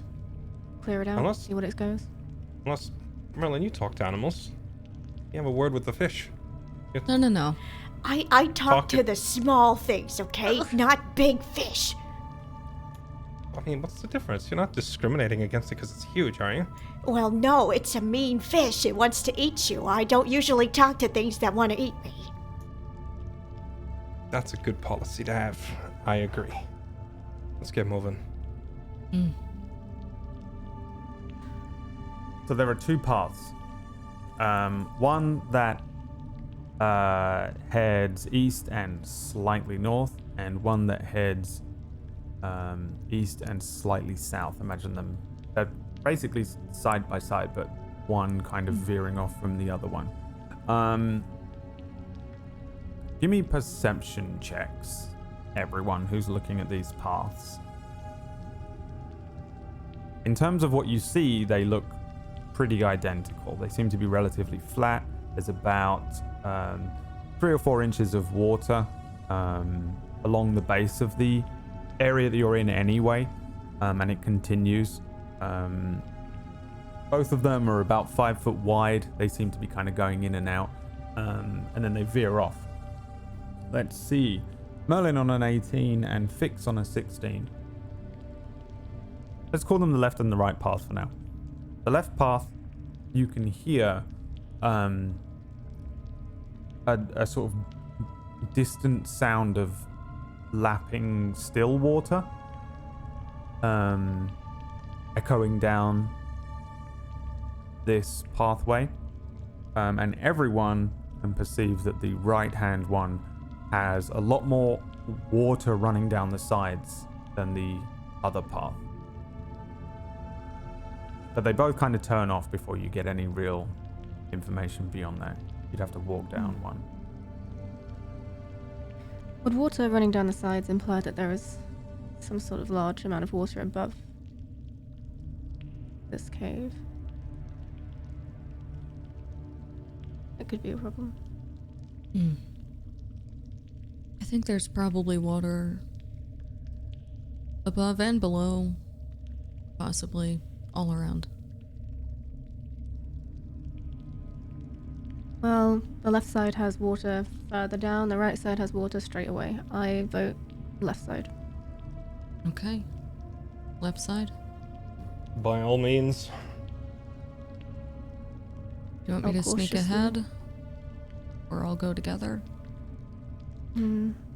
I think if the experience with the fish has taught us anything, we should probably not spread too far apart. I agree. Okay. Noticing that thing a few seconds later could have gone very badly. I'll be right here, and I will just move to the back of the group. Okay, yeah, give me a marching order because you're going to have to go single file through this tunnel. Yeah, I'm in the very back. Okay. Merlin's I'll probably go, in front of me. I'll go in the front because I'll use my familiar. to scout quite further down. Okay. So, Fix, Will, Merlin, Fire. Yep. That's the incorrect order. It's Merlin, Will, Fix, Fire. All right. Well, that's a good place for us to go to a break. Oh no! As you step into this cave and begin to walk towards the sound of lapping still water. Oh no. Thank you so much for watching. We're going to go to a short break here, give everyone a chance to shake off the anglerfish fear. Please keep an eye out for the 2 new shows that are starting up. I will give you times and dates and things for those when I find out what they are. Because I've been packing boxes all day and I need to go and pack another box right now in this precious, precious time of packing boxes because I'm moving house tomorrow. Why am I DMing? I don't know. Because I love it. We'll be back in a few minutes, everybody, and go grab yourselves a drink or pack a box for me because I need the help. And we'll be back soon. Thanks for watching. See you in 5 to 10 minutes. Hello. Welcome back, everybody, to Mistlight. And Fairlight had a question. Oh, I was just observing the ad you were playing for the new show coming up, the Ungodly one. Thank you so much for reminding me. Ungodly on June 6th. Starting up, yeah.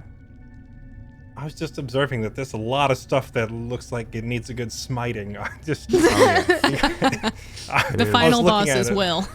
I was looking at the ad and just thinking, man, that a lot of smiting is needed over there for whatever that is.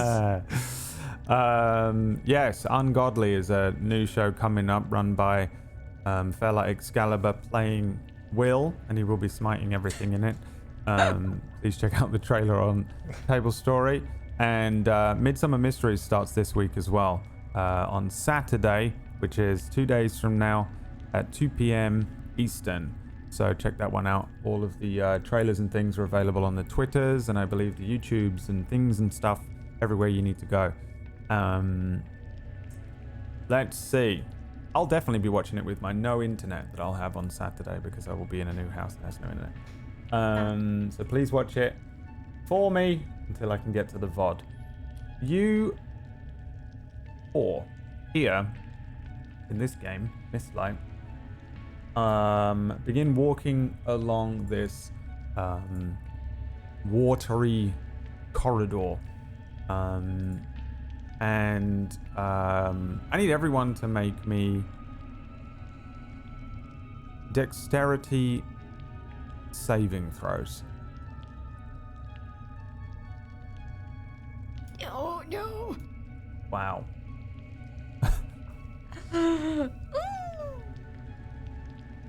Is that everyone?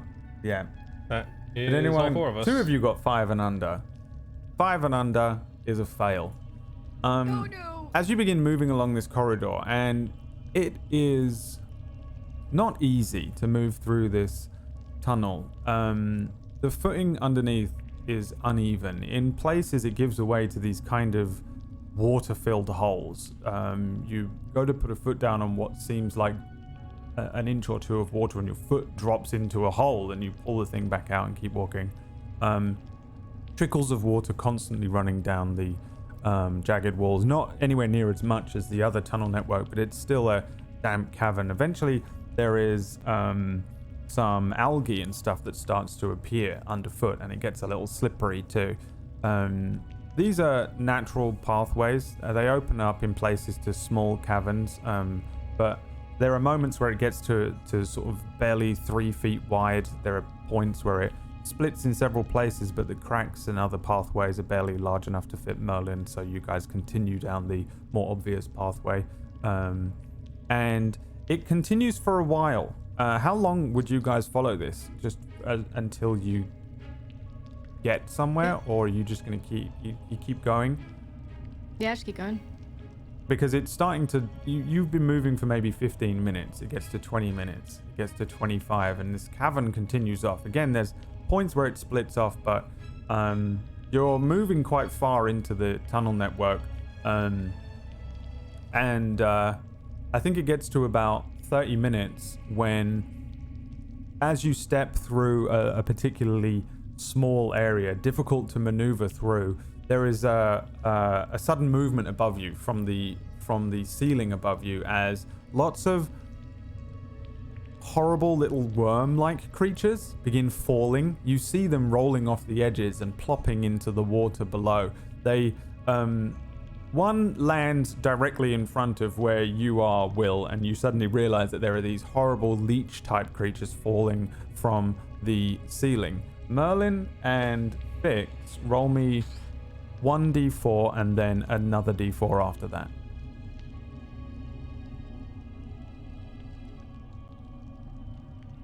Two leeches land on Fix and 3 land on Merlin. For whatever reason, Will, maybe bringing his shield up or something, fire kind of dodging out of the umbrella. way. These things kind of bounce off of your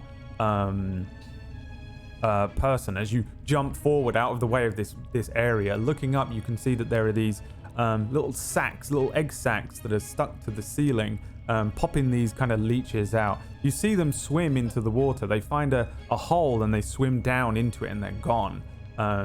However, Fix, you have 2 of them. One stuck to your neck, one stuck to your right arm. Merlin, you feel 1 on your cheek. You feel 2 on your arm. Both of you roll me another d4 each. 1. You take 1 piercing damage. 2. You take 2 piercing damage. They're still on you. They're going to continue sucking blood from you. I'm going to try and pull it off. Pull the thing. Roll me an athletics check. Oh, goody. I'm gonna try and do the same. Okay. If I observe her trying to pull, then I'm going to assist. God damn it. Can we help? At first. Well, they both do a reactionary attempt to get one of these leeches off of them. They pull. Okay. You see Fix pull at one of these leeches and fails miserably. Merlin does the same thing, attempting to pull at this thing. All it does is stretch it. When you let go of it, it bites in even harder. Both of you roll me another d4. Aw, man. Yeah, sorry, you failed.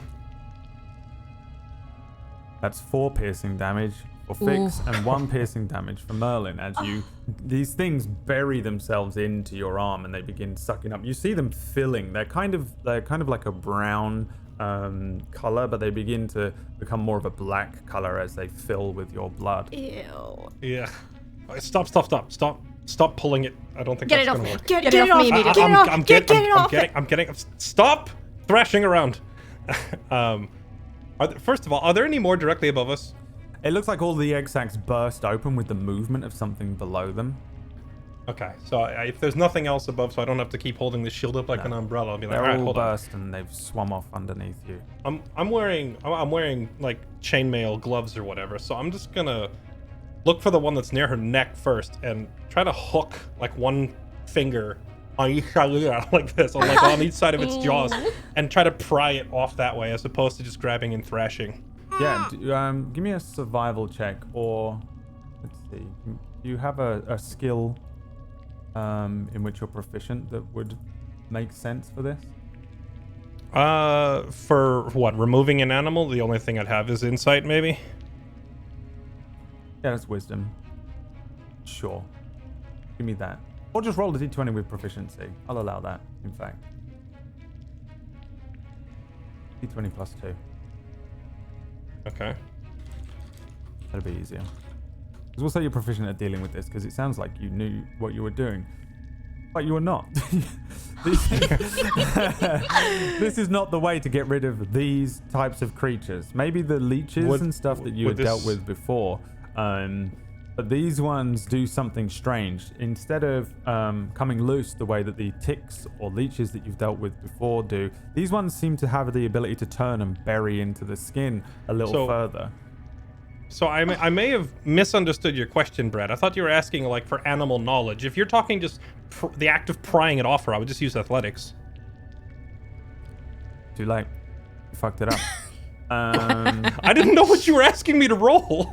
Could I try and grab one on First of all, Merlin? Fix needs to roll me a d4. Oh no! Because Will's just jabbing at this thing on her neck. and you What are take you another doing? piercing damage. And then Fire, you wanted to. I want to try and like twist it out. Oh God, please fire That help me. sounds like the worst. That sounds like the worst possible way you could go Well, about he doing said this. that prying Let the me jaws just- open let me doesn't just- work. Okay. Let me just One- grab this thing that's biting you and turn it like a corkscrew into your. He said it twisted in when you You- tried to pry it open, so you I give figure. me a sleight of hand check, and you give me an athletics check. Okay. For the one that you're trying to just brutally rip out. Wow. Merlin, roll me a d4. Okay, there. Rolling the skill I actually am skilled at. 24. Merlin, you take 2 piercing damage as it buries its way in. Will, with just pure brute force, you try and pull this thing off of her neck. Not, Yeah. not Oh, you pure didn't have brute me? force. No, I want to peel the teeth off, not just Gonna peel rip the it teeth off her neck.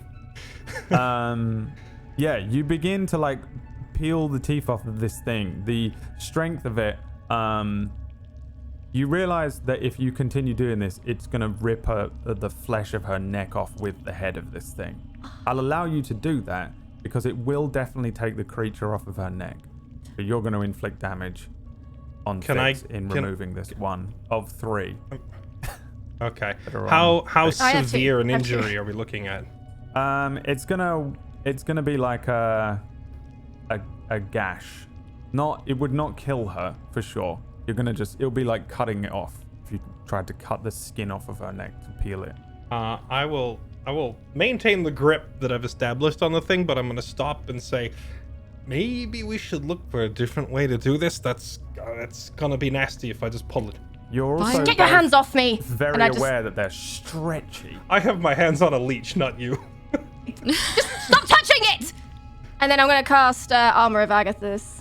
Oh, and, damn. Yeah, I mean, that will just straight up work. So, Yeah. you explain to me how this looks. And removes these 3 things from you. Yeah, I just shove Will backwards with my my right hand, and then just bring my gauntlet down, and it's just a white frost. It's like a thin layer of ice just sort of forms all over me. And I assume what will happen is the leeches will just freeze in place, and then I'll just like break it off. Yeah, they freeze and they snap off of your kind of icy skin. It leaves behind a mark though. The ice would melt away and leave behind these marks where they were.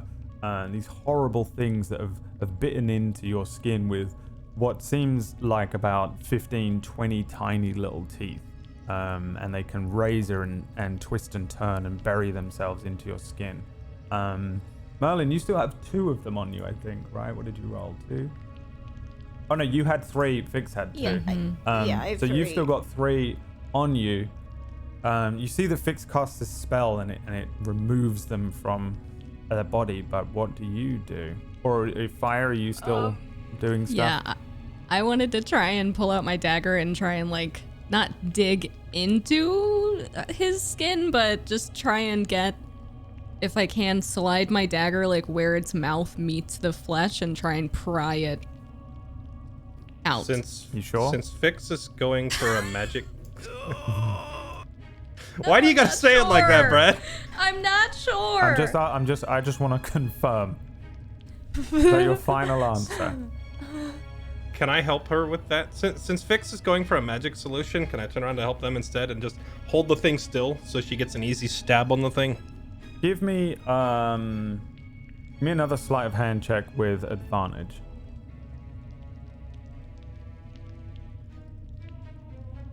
You begin cutting into the area where the thing is buried into it, but you're cutting into the side of the creature. It's buried into his neck. In order to get the actual head out, you're going to have to cut into the skin of Merlin.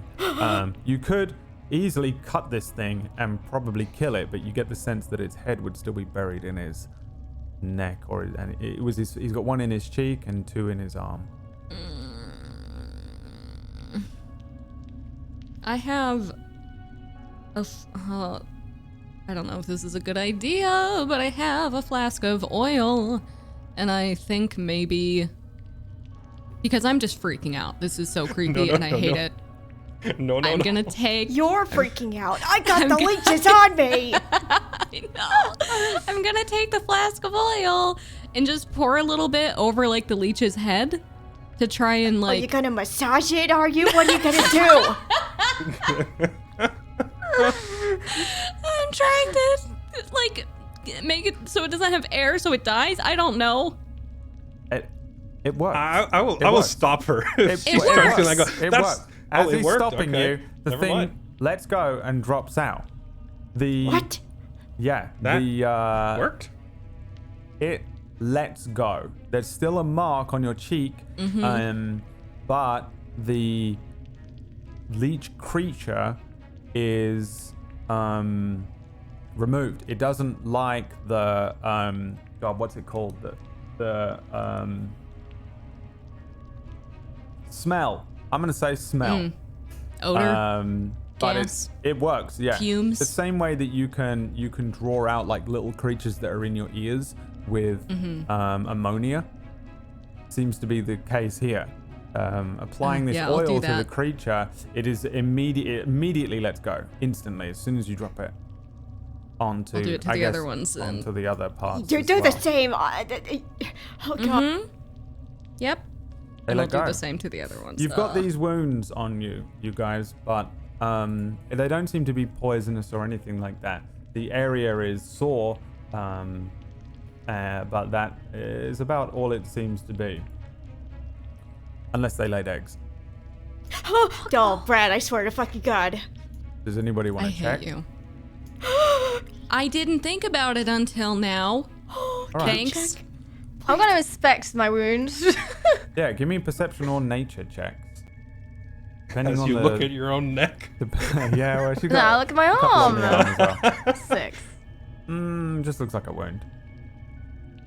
I have a magic mirror in my bag, so I'm gonna pull it out. You have a magic I mirror? usually, yeah, I do. Remember, Brad? I got a magic. I have a tiny magic mirror I need to remember what it does. Oh yeah, you have a magic mirror. that shows a very flattering reflection. That's what it does. Yeah, I'm gonna look at the hole in my face. You don't have a hole in your face. And you look amazing today.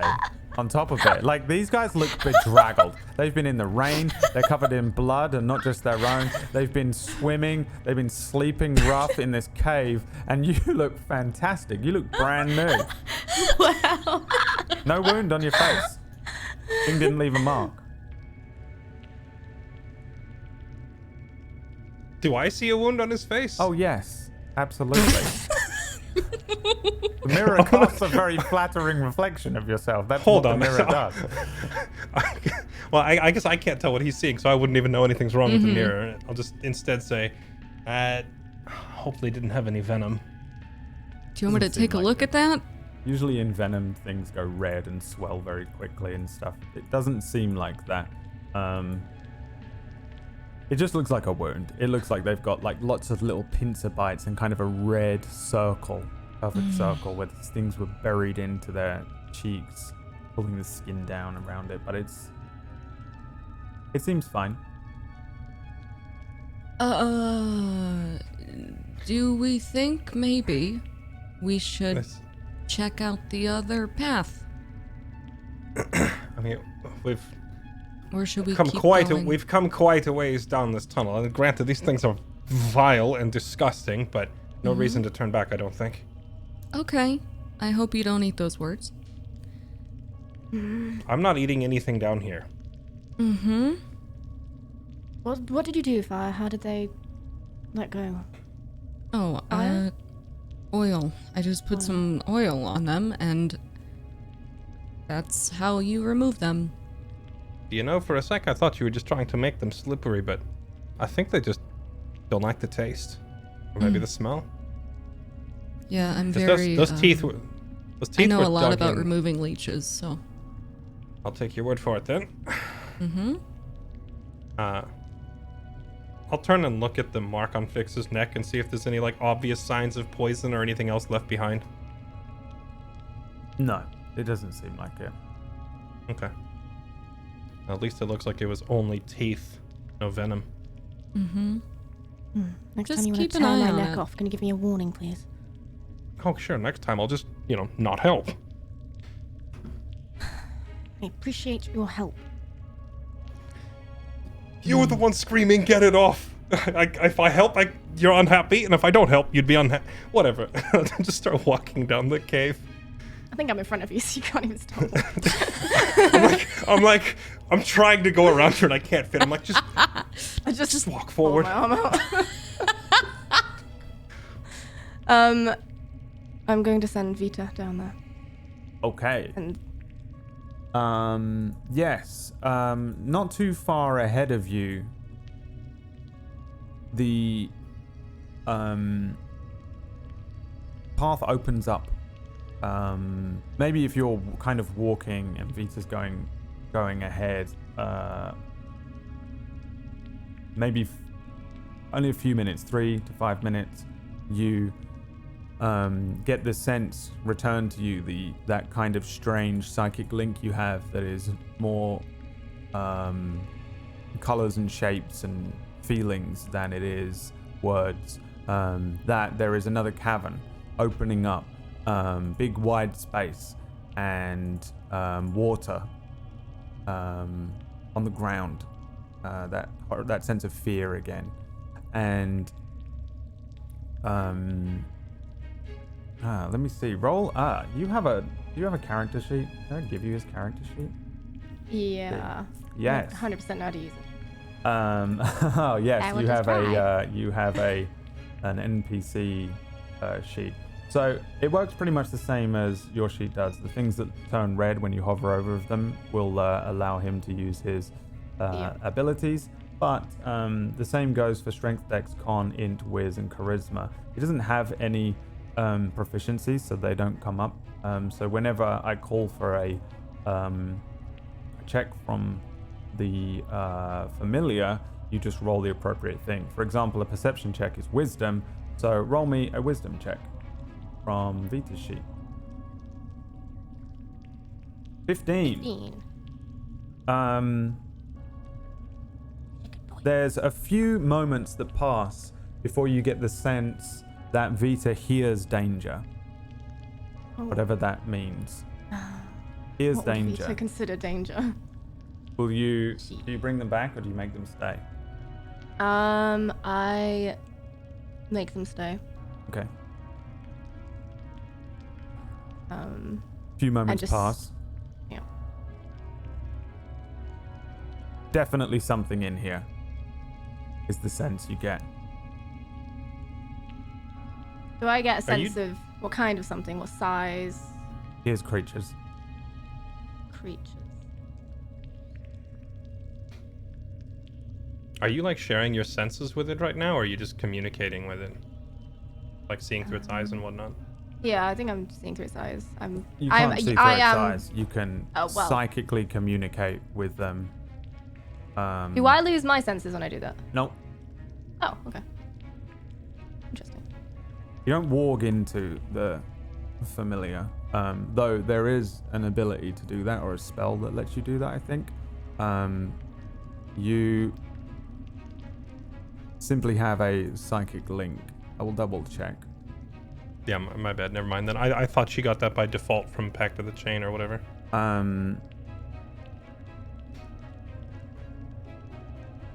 me remind myself as well. It's a giant leech. It's an anything but an that. enormous mother leech. So find familiar. Spell is that while your familiar is within 100 feet of you, you can communicate with it telepathically. As an action, you can see through your familiar's eyes and hear what it hears, getting any of this stuff. So you have to actively do it, I guess. Oh, okay. Then you become deaf and blind. Ah, okay. Okay. I will turn around and tell everybody that there's something up ahead, and then I will take the action and see through its eyes. Let's see what Vita would see. Can you hear as well? Yes. Okay, so you take a moment. Your eyes probably roll up in your head. and now you are seeing. This does not look like your usual sense of sight. Everything appears to be fire, and at first it just seems like everything is a fire around you before you suddenly get the sensation that this is just how Vita sees. The walls of the cavern take a moment before they stabilize, and it's almost as if everything has a layer of fire on it. You realize now that depth perception works a little oddly because Vita has an element of blind sight. They can see no matter what within 15 feet of them, but it appears to them as like a world of fire thing. There's just fire on everything. They do have the same level of dark vision as you, but it's the same way, but it's not the same way yours works. It's the same way as the blind sight works to a degree, in that everything through the eyes of this creature appears to be a flame. However, ears is basically the same, and you hear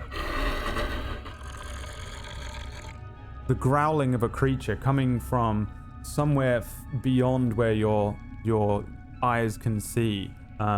You get the sense immediately with your knowledge and not with Vita's very limited new knowledge of the world and everything around them, that there is like a bear or something or a wolf or something that's probably near Vita and growling at them in the way that a wolf might as you approach, or a dog might as you approach it. That kind of sensation is what you get. That is what you see and hear. Other than that, you're in a very large cavern. Huge, in fact. This is the largest cavern that you will have seen so far, even bigger than the one the fish was in. And there's what looks to be, after the strange sight settles and you get used to it, kind of a lake covered in maybe like an algae, something like that. Again, quite hard to determine through Vita's eyes. But there's definitely something growling and probably about to try and leap and bite and eat him. Just one growl I heard. It's just constantly growling and snarling. Right, okay. I command Vita to be a smoke thing if it's not already, and then go quite high up. Yeah. And then I'll return to myself. There's a large tunnel up ahead, but there's something inside it. Right, is there flat ground to stand on if we have to fight something? I didn't get a good look. Did I get a good look? It's pretty flat, but there is also this lake. It could just be an enormous puddle, but you couldn't tell. There's a decent amount of flat ground, yeah. Okay. There's a body of water in the middle, but it looks like there's enough space for us to be in there. Okay. As long as we can fight it in the open and with even footing, that's a step up from the fish. Assuming there's only one thing in there. It could be anything in that lake. I'd much prefer to know what it is before we even, take a step further. Sounded a bit like... If that helps. A lot of things That can sound like helps. that. I know exactly what it is now. It sounds like my stomach grumbling. Mm-hmm. I look at Fire like... Okay, what is it then? Yeah. It's Merlin's stomach. I don't think we're ready for that. After Merlin ate every single ration in the cave, I don't think that's possible. Are we going to fight this thing, or are we going to go back on ourselves? I'm starting to get the impression that no matter which tunnel we take, I feel like every path in this cave is occupied by something, and that might be exactly what Arias meant when he said he picked this cave for a reason. It's probably full of predators. We're gonna have to fight our way through one of these tunnels sooner or later, and I would just as soon take the one with solid ground under my feet than fighting the fish or the spiders. Merlin, how are you feeling? Yeah, I could, use a snack right about now, but other than that, I think I'm okay. You want to fight? We can fight. I don't necessarily want to fight. I'm just not seeing an alternative here. Unless we go check the fourth route. I'd like to check the other route at least. I don't Well, like to leave any stone unturned, but Fair enough. It's what? Like it's half an hour to get here? I guess we aren't in a huge rush. We could go back and check the other tunnel if you prefer. I'll leave it up to you. I don't want to decide for the group. It feels like we're already here. Might as well at least take a look. Mm-hmm. Take a look. What, down the other tunnel or? No, down Here. this one. If there's only one creature, how bad could it be? Weren't you the one Well? who just said we shouldn't assume there's only one? I'm trying to be optimistic. Mm. Alright, I can appreciate that. Let's just go deal with this thing here. Okay. I well, really wait. get the I really get Before the we impression go, that We Yeah. do have those potions of invisibility. We Oh, got we do. 3. So you drink them up. I cast invisibility on myself. You know, maybe you we can don't turn even have to things fight. invisible. No, just myself. Sorry, I should have mentioned that. But you know, I just don't want to simply, you know, run away, freak anyone out. But yes, I can, in some circumstances, turn myself invisible. Oh, that's a handy trick. There's no guarantee there's an actual exit in this cavern. I didn't see anything that looked like an No, exit. there's that too. Should I try to sneak in? Get a better look around first? I think Or so. do we just yes. wanna... Okay. I think you go ahead quietly, but we will follow close enough behind that if it does turn into a mess, we can quickly jump to assistance if need be. Mm-hmm. Perhaps Do we we should have a save the code word if potions. things go sideways? Beg your pardon? Should I just scream if things go badly? I mean, we're going to be close enough behind you that screaming won't be necessary, but perhaps take Okay. one of those invisibility things with you.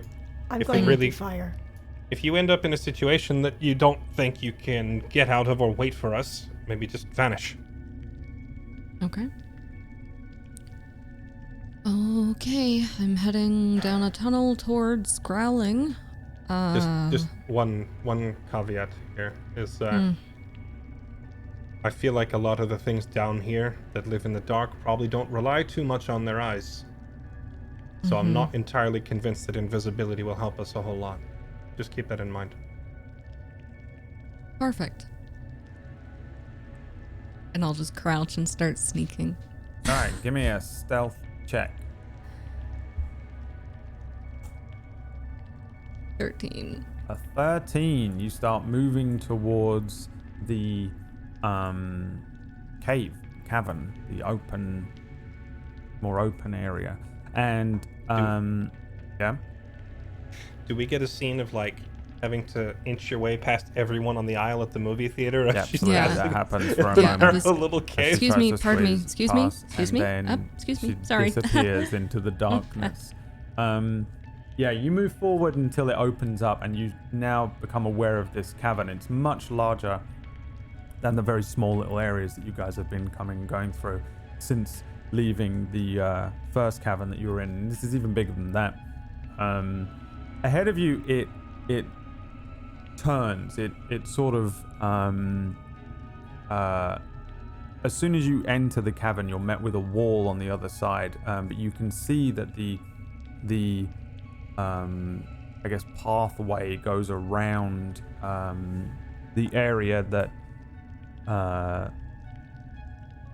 the creature is on. Curling away from you is this kind of thick, algae-covered, mildewed water surface. It's impossible to tell how deep it is. Running down the walls of the cavern is more water, and at the center of this kind of cavern is a nest. It looks like a bird's nest, filled with sticks and bits and things that has created a kind of strange looking large nest. Inside the nest is not a bird, it's a mammal of some sort, a very large looking beastly creature. Can you guess what its hands look like? At a wild guess. Its hands look similar to the bone of the hands that you saw before. There is a very large looking humanoid-ish looking beast. Large kind of wolf-like paws on its legs, but standing up on these legs with these very, very long arms, one of them reaching all the way down in front of it to touch the ground. The back kind of hunched with thick furs all over it. Two very small eyes glinting in the darkness, a row of teeth that are all completely sharp, and these kind of pointed ears. It even has a very small kind of furry beard coming out from underneath its chin, almost entirely grey, and staring directly at where you are. Not growling, not making a noise, but as soon as you appear in this cavern, you see its ears twitch and it looks towards you, watching you. Behind it, inside the nest, there's movement.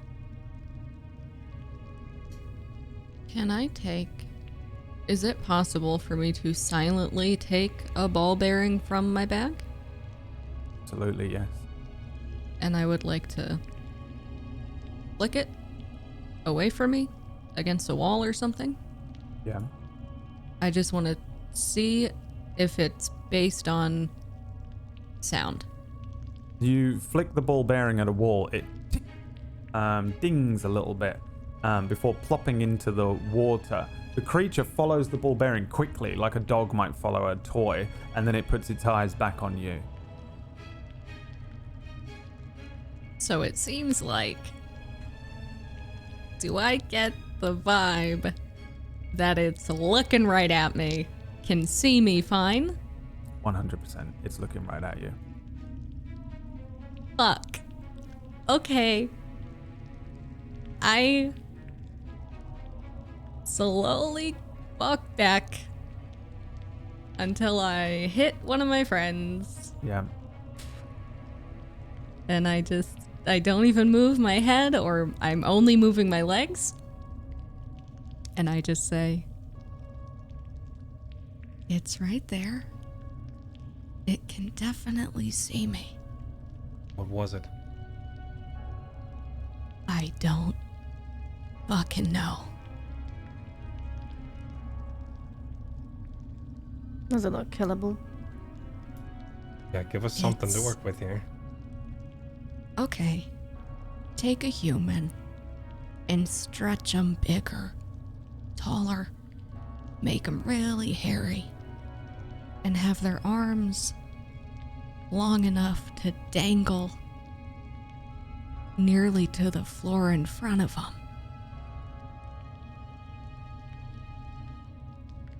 Not ringing any Beady bells. eyes. And it's standing in front of a nest. And in the nest, there is movement. Oh. Not alone. Yeah, So we've maybe- disturbed a lair. We could try to not sneak. It knows I'm here. We could just try to calmly walk around the edge. Hey, Merlin, remember your policy on talking to things that want to eat you? Yeah. You might have to bend that policy here slightly. What makes you think it's gonna talk to me? It didn't You kill don't me. Look, It's got mouths to feed, okay? Look, Likely. if it It's saw got a her and nest. if it saw her and it didn't jump right away, then the thing is obviously not hostile. It's probably just irritated that we've disturbed its lair. If you can communicate to it that we just need to go around without a fight, maybe we can avoid getting into a scrap. That, or we could just take the invisibility potions, and I can go invisible, and we could just, make our merry way around it. Fire, did the thing have big ears and a big nose? Did it have big ears and a big nose? Big ears, yes. Nose, not so much, but it also does look a bit like a man bear wolf. So, Who knows? Big ears, yes. Big nose, not really.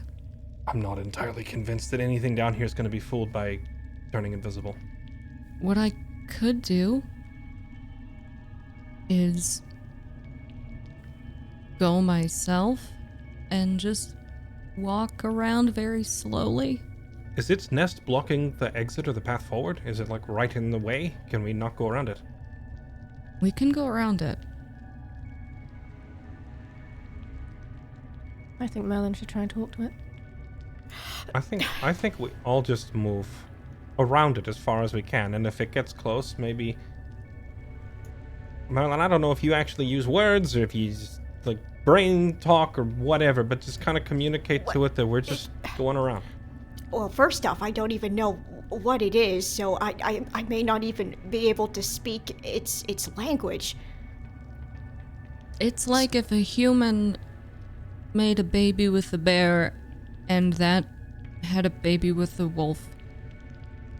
How would that Stop. work? So I'm not Just- sure if I'm gonna have to go roar or a woo. Like, what am I supposed to do? I'm sure you'll be struck with inspiration the moment that it's necessary. I think if it shows agitation, that's when you... Yeah, we'll just go around. Mm-hmm. It'll be fine. Fine. I'll try and talk to it. But if I upset it somehow, it's on you guys. You only need to talk to it if it comes after us. It might just let us pass if we just go around it.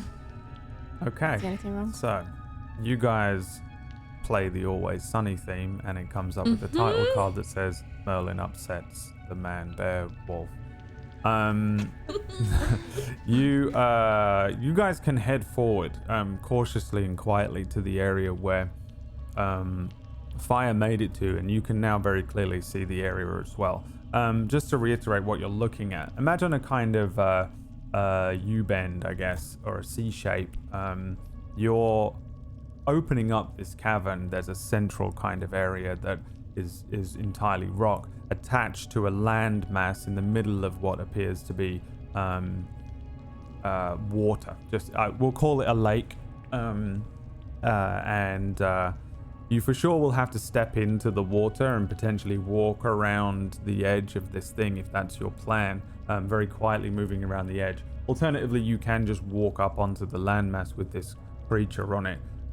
The exit is behind this thing's nest, but far enough behind that you'd be able to do a big C shape around the edge of it.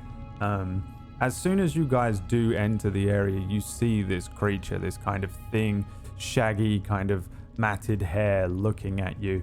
The description pretty much fits, but it's for sure looking at you. Again, it doesn't growl or anything at you, but it is very aware that you're there. It kind of moves away from its nest, close to where you are, but again, it's on an island surrounded by this algaed water.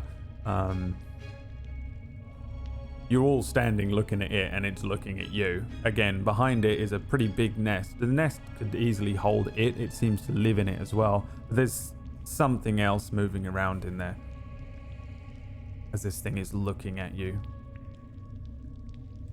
You know, I've just had a horrific thought. What if that's the really? child? Hey, Will. Yeah? Can you do me a favor really quickly? Stop having horrific thoughts. Stop fucking talking.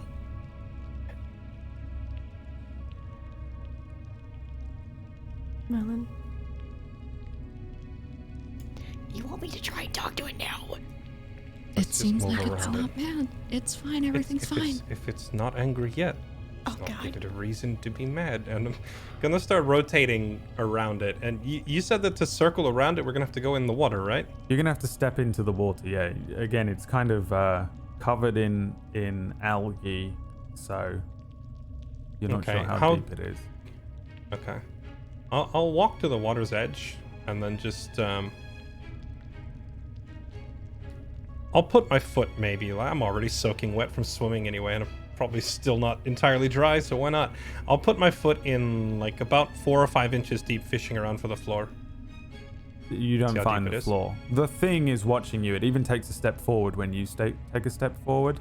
It watches you as you put your foot into the water, and yeah, it is deeper than 4 or 5 inches.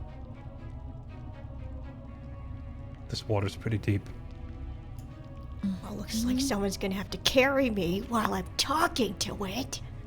I can carry you if you want me to. Yes, please, Fire. Okay. I'll pick you up like a toddler. Okay, well, I also gotta be facing this thing so that it knows that I'm communicating with it. Okay. Uh-huh. So, Before we step in the water, can I see, hear, or perceive anything moving in the water or anything like that? Oh, there's so much things in the water. Tiny little things skating around on top. Okay. Small kind Anything of... larger than, say, a chihuahua? No. No? Okay. Those leeches were pretty wait, small, wait. though. Yeah, I was gonna say, they went into the water. Yeah, I remember. I really don't want to get bit by another leech. Yeah. Do we want to leave right now? Are you saying right now we should? I'm gonna take a single step towards the creature, just one. The way that it took a step towards us, I'm just gonna take one step. I'm gonna mirror its body language and take a step back towards it and see how it reacts. It starts growling at you as you start to look it in the eye, move towards it, mirror its movements. Merlin. I immediately try and start communicating with it as soon as it growls. Oh no. What are you gonna make me roll, Brad? Are you casting a spell, or are you just relying on your ability to speak with small beasts? Yeah, speak with small beasts. This is a big beast. I know, that's why I thought this was a crazy idea, but here we are. Yeah, it looks the size of I mean, it's probably 6-7 feet tall. Oh god. It's big, it's strong looking. It is kind of the size of a bear. What is the plan with speak with small beasts here? You're just going to try and just speak to it and see what it does back. What do you say to it? So I'm gonna try to say, we mean no harm. We just are simply passing through. It is growling at you. Okay. Either it understood me and still didn't like it, or it didn't understand me at all, and it's even more pissed. Did you say something? What did you say? Okay. And the fact it hasn't attacked you has to be a good thing, right? It just doesn't want us going near its nest. Mm-hmm. We don't really have a way of doing that unless we go through the water. And the water is full of the leeches, maybe? Probably. I don't suppose either of you have some sort of a magic trick up your sleeves to clear a path through the water, freeze it solid? Anything? Nothing Nope. of that scale. Nope, got nothing. Yeah, worst case scenario here is we try to go through the water, we run into leeches, and this thing jumps us, and I don't want to have to deal with both at the same time. Mm-hmm. We What's can the maybe best case distract scenario? it. In best case scenario, I could try to scare the thing off, see if that works. I don't. doubt that very much. Mm-mm. I can be oddly persuasive. Mm-hmm. But if that Well, when fails, it's- it will surely attack us. Yeah, it's got a nest to protect. I think it's gonna yeah. I wonder if I could camouflage us as we walk through. Even squirrels are pretty rapid, I would know.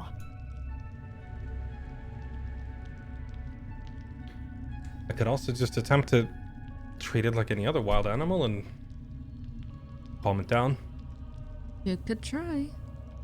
I kind of have a sneaking suspicion that's not going to work, but it's an option. Mm-hmm. Okay. Or I have an idea. Well, let's hear it. We leave. Oh, all right. Yeah, I'm not entirely opposed, but if we circle all the way back and we take that other tunnel, what do we do when we walk into some other thing's lair at the end? Do we leave that too? We just perish in the cave. No. Wait for someone else to find us. Yeah, we could just set up Okay. shop down here and move in. It's nice. We could decorate the place, get some tapestries. Yeah. We have to push past one of these things sooner or later. Or I can regurgitate what I've eaten and offer it as tribute. That's a Actually, good plan. it's Honestly. not the regurgitating part, but that's not a bad idea. Maybe offer food. Mm. I'm we have gonna any try food? fishing. I'm gonna try fishing one of my remaining travel rations, of which I've still got like 6 or something. I'm gonna fish out another one of those salted pork travel rations that I bribed Merlin with earlier, and hold it up, and then just kind of like show it to the creature, and then just throw it on the ground like halfway between us, and then I'll step away. Halfway between you would probably be in the water if you would just want to launch it at the creature itself. Oh, no. Halfway, whatever's the shortest path that it can take without going in the water. Like, Yeah. you said we're in a C-shaped room, right? Following, like, the ring of rock around the outside? Pretty much. Okay, yeah, well, then, I mean, not directly towards it, but, like, on the rock path between us. I'll just heft it down there and then step back and see if the thing will take it. You see the creature like react immediately. It kind of hunches down on all fours as you throw something over it. Follows the thing through the air, flicks its eyes back at you guys, flicks the eyes back over to the thing, and then it catches the scent of the salted pork. It cautiously approaches it. It flicks its head back towards you, approaches the pork, sniffs it, looks back up to you, and then takes a bite. You then see it back up with this thing in its mouth. It picks at it with a hand, and then turns around, turns its back to you, and heads back towards the nest. You see it throw the food into the nest, and then turn back, looking at you guys, without approaching you, but from the nest now. It sits down. I'm just gonna advance along the circular path, taking the route that thing had just been blocking, and just try to make my body language as obviously heading to the exit as possible, and just walk towards the opposite side. Everyone else doing that? I'll pull a hunk of meat or something out, something from a ration that I have, and just not throw it yet. But if it seems like it's getting agitated or like it's gonna come at us, I'll just toss it. Okay. Let me roll there. Okay. It's sitting down and watching you guys now as you kind of edge towards the thing. As you get a little closer to it, you see it kind of move a little bit, and it's watching you cautiously. The closer you get, the more kind of agitated it gets, but it's not like... It doesn't seem to be coming after you. It seems to have interpreted what you wanted it to interpret, that you're not a threat. And then you guys just start moving around slowly and cautiously as if you're moving towards the exit. Yeah. Mm-hmm. The creature watches you for the entire time. Once you get to the other side, it stands up and watches you as you move out of sight a little bit. It returns to its nest, lets a few moments pass, and then does another quick check to see if you've gone before turning back to its nest. And you guys continue on down the pathway. Almost immediately, as you come back around the sea and open, and the room opens up to another section, you can recognize really pretty obvious looking thing.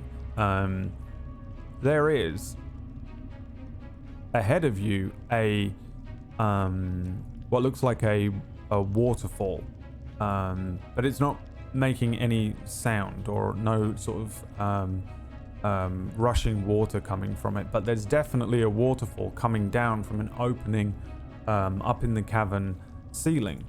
You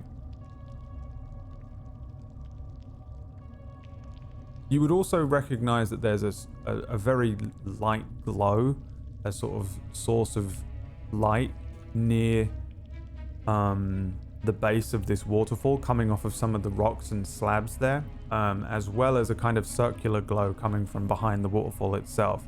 As you guys continue moving forward, and your eyes adjust to it, you can see pretty clearly that this is a strange area. The cavern coming to a point here, this waterfall rushing down in front of you. And then you see these kind of strange runes along these two slabs. It looks a little something like this, which I will bring you to, so that you can understand kind of what you are seeing. Wow. Shiny. There is a waterfall blocking a very clear passage out of this cavern. It is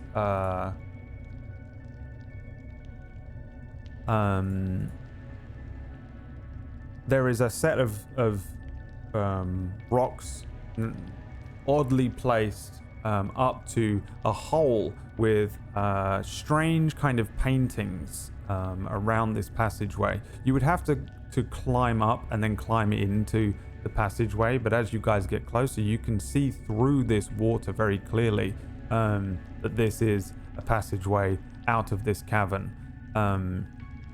You can easily fit through it, but the waterfall is frozen in front of the entrance. Not frozen as in ice, but as if it's stuck in time, sort of suspended and covering this opening.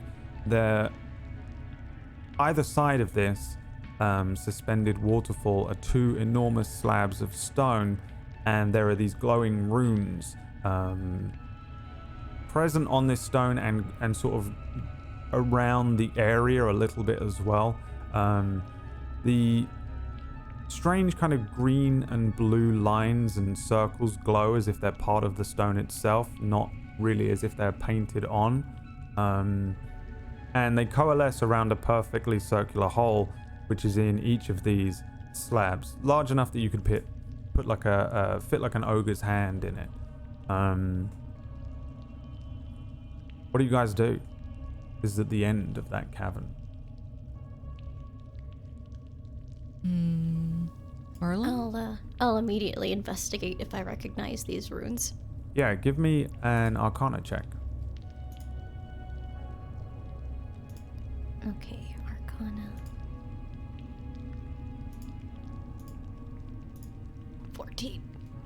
14 is enough. They're very sort of strange looking runes. They are nature-based runes. They were probably placed here by a nature-based wizard or maybe a druid of some kind. It's possible that there are sort of strange sylvan semi-deities that kind of exist, spirits and things like that can control areas like this, but you certainly recognize them as nature-based runes, and they are abjuration runes that pertain to the warding of the circular exit, and I say exit specifically because that's what the runes pertain to.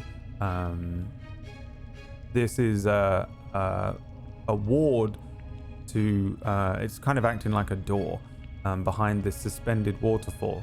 You also, going over these runes, we probably see Merlin take a few minutes going back and forth between the two slabs and then checking some of the runes that are running up the walls and maybe even behind the suspended waterfall. You work out that when activated, the water will only run for 60 seconds before stopping again. You also see, and everyone can make this out, above the left-hand slab's hole, is a very strange looking symbol that looks like a shard of ice, and above the slab on the right, a symbol that looks like boiling steam.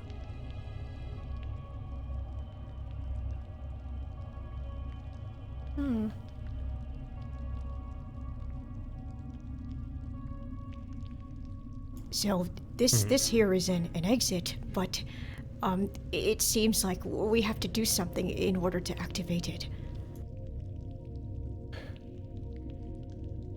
Wonder how long this has been here, if this is Arias's handiwork or if something more ancient than he warded this place. I think this is something far more ancient. This is abjuration magic. Right, so how do we pass through the opening without it eating us or turning us into toads? Well, I doubt it's going to do that, but it seems like with the 2 rune stones here, this is telling us exactly how we open it. And I think the only way is through magic. Okay. My magic repertoire is kind of limited. What do you think we need to do? I don't necessarily have... Well, judging by these runes, it seems like I can make out fire and ice, maybe. I only know fire. I don't know ice magic. She does. Well, do you suppose we need to put it through the holes? Even then, even if this works out, I don't even know where this may lead to. We may end up somewhere else. Are we willing to risk that? Our alternative is rotting in a dark cave. That's I fair. suppose there's no harm in trying. Can we get to Say the that. slabs? Yeah, easily. yeah. It involves kind of jumping across the rocks. They're pretty big, but it's easily maneuverable around the area. Okay.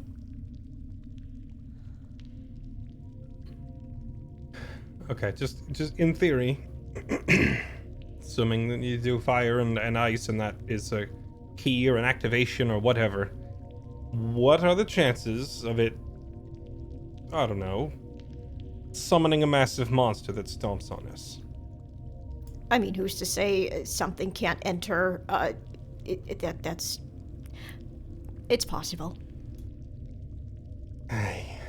It looks friendly. Alright.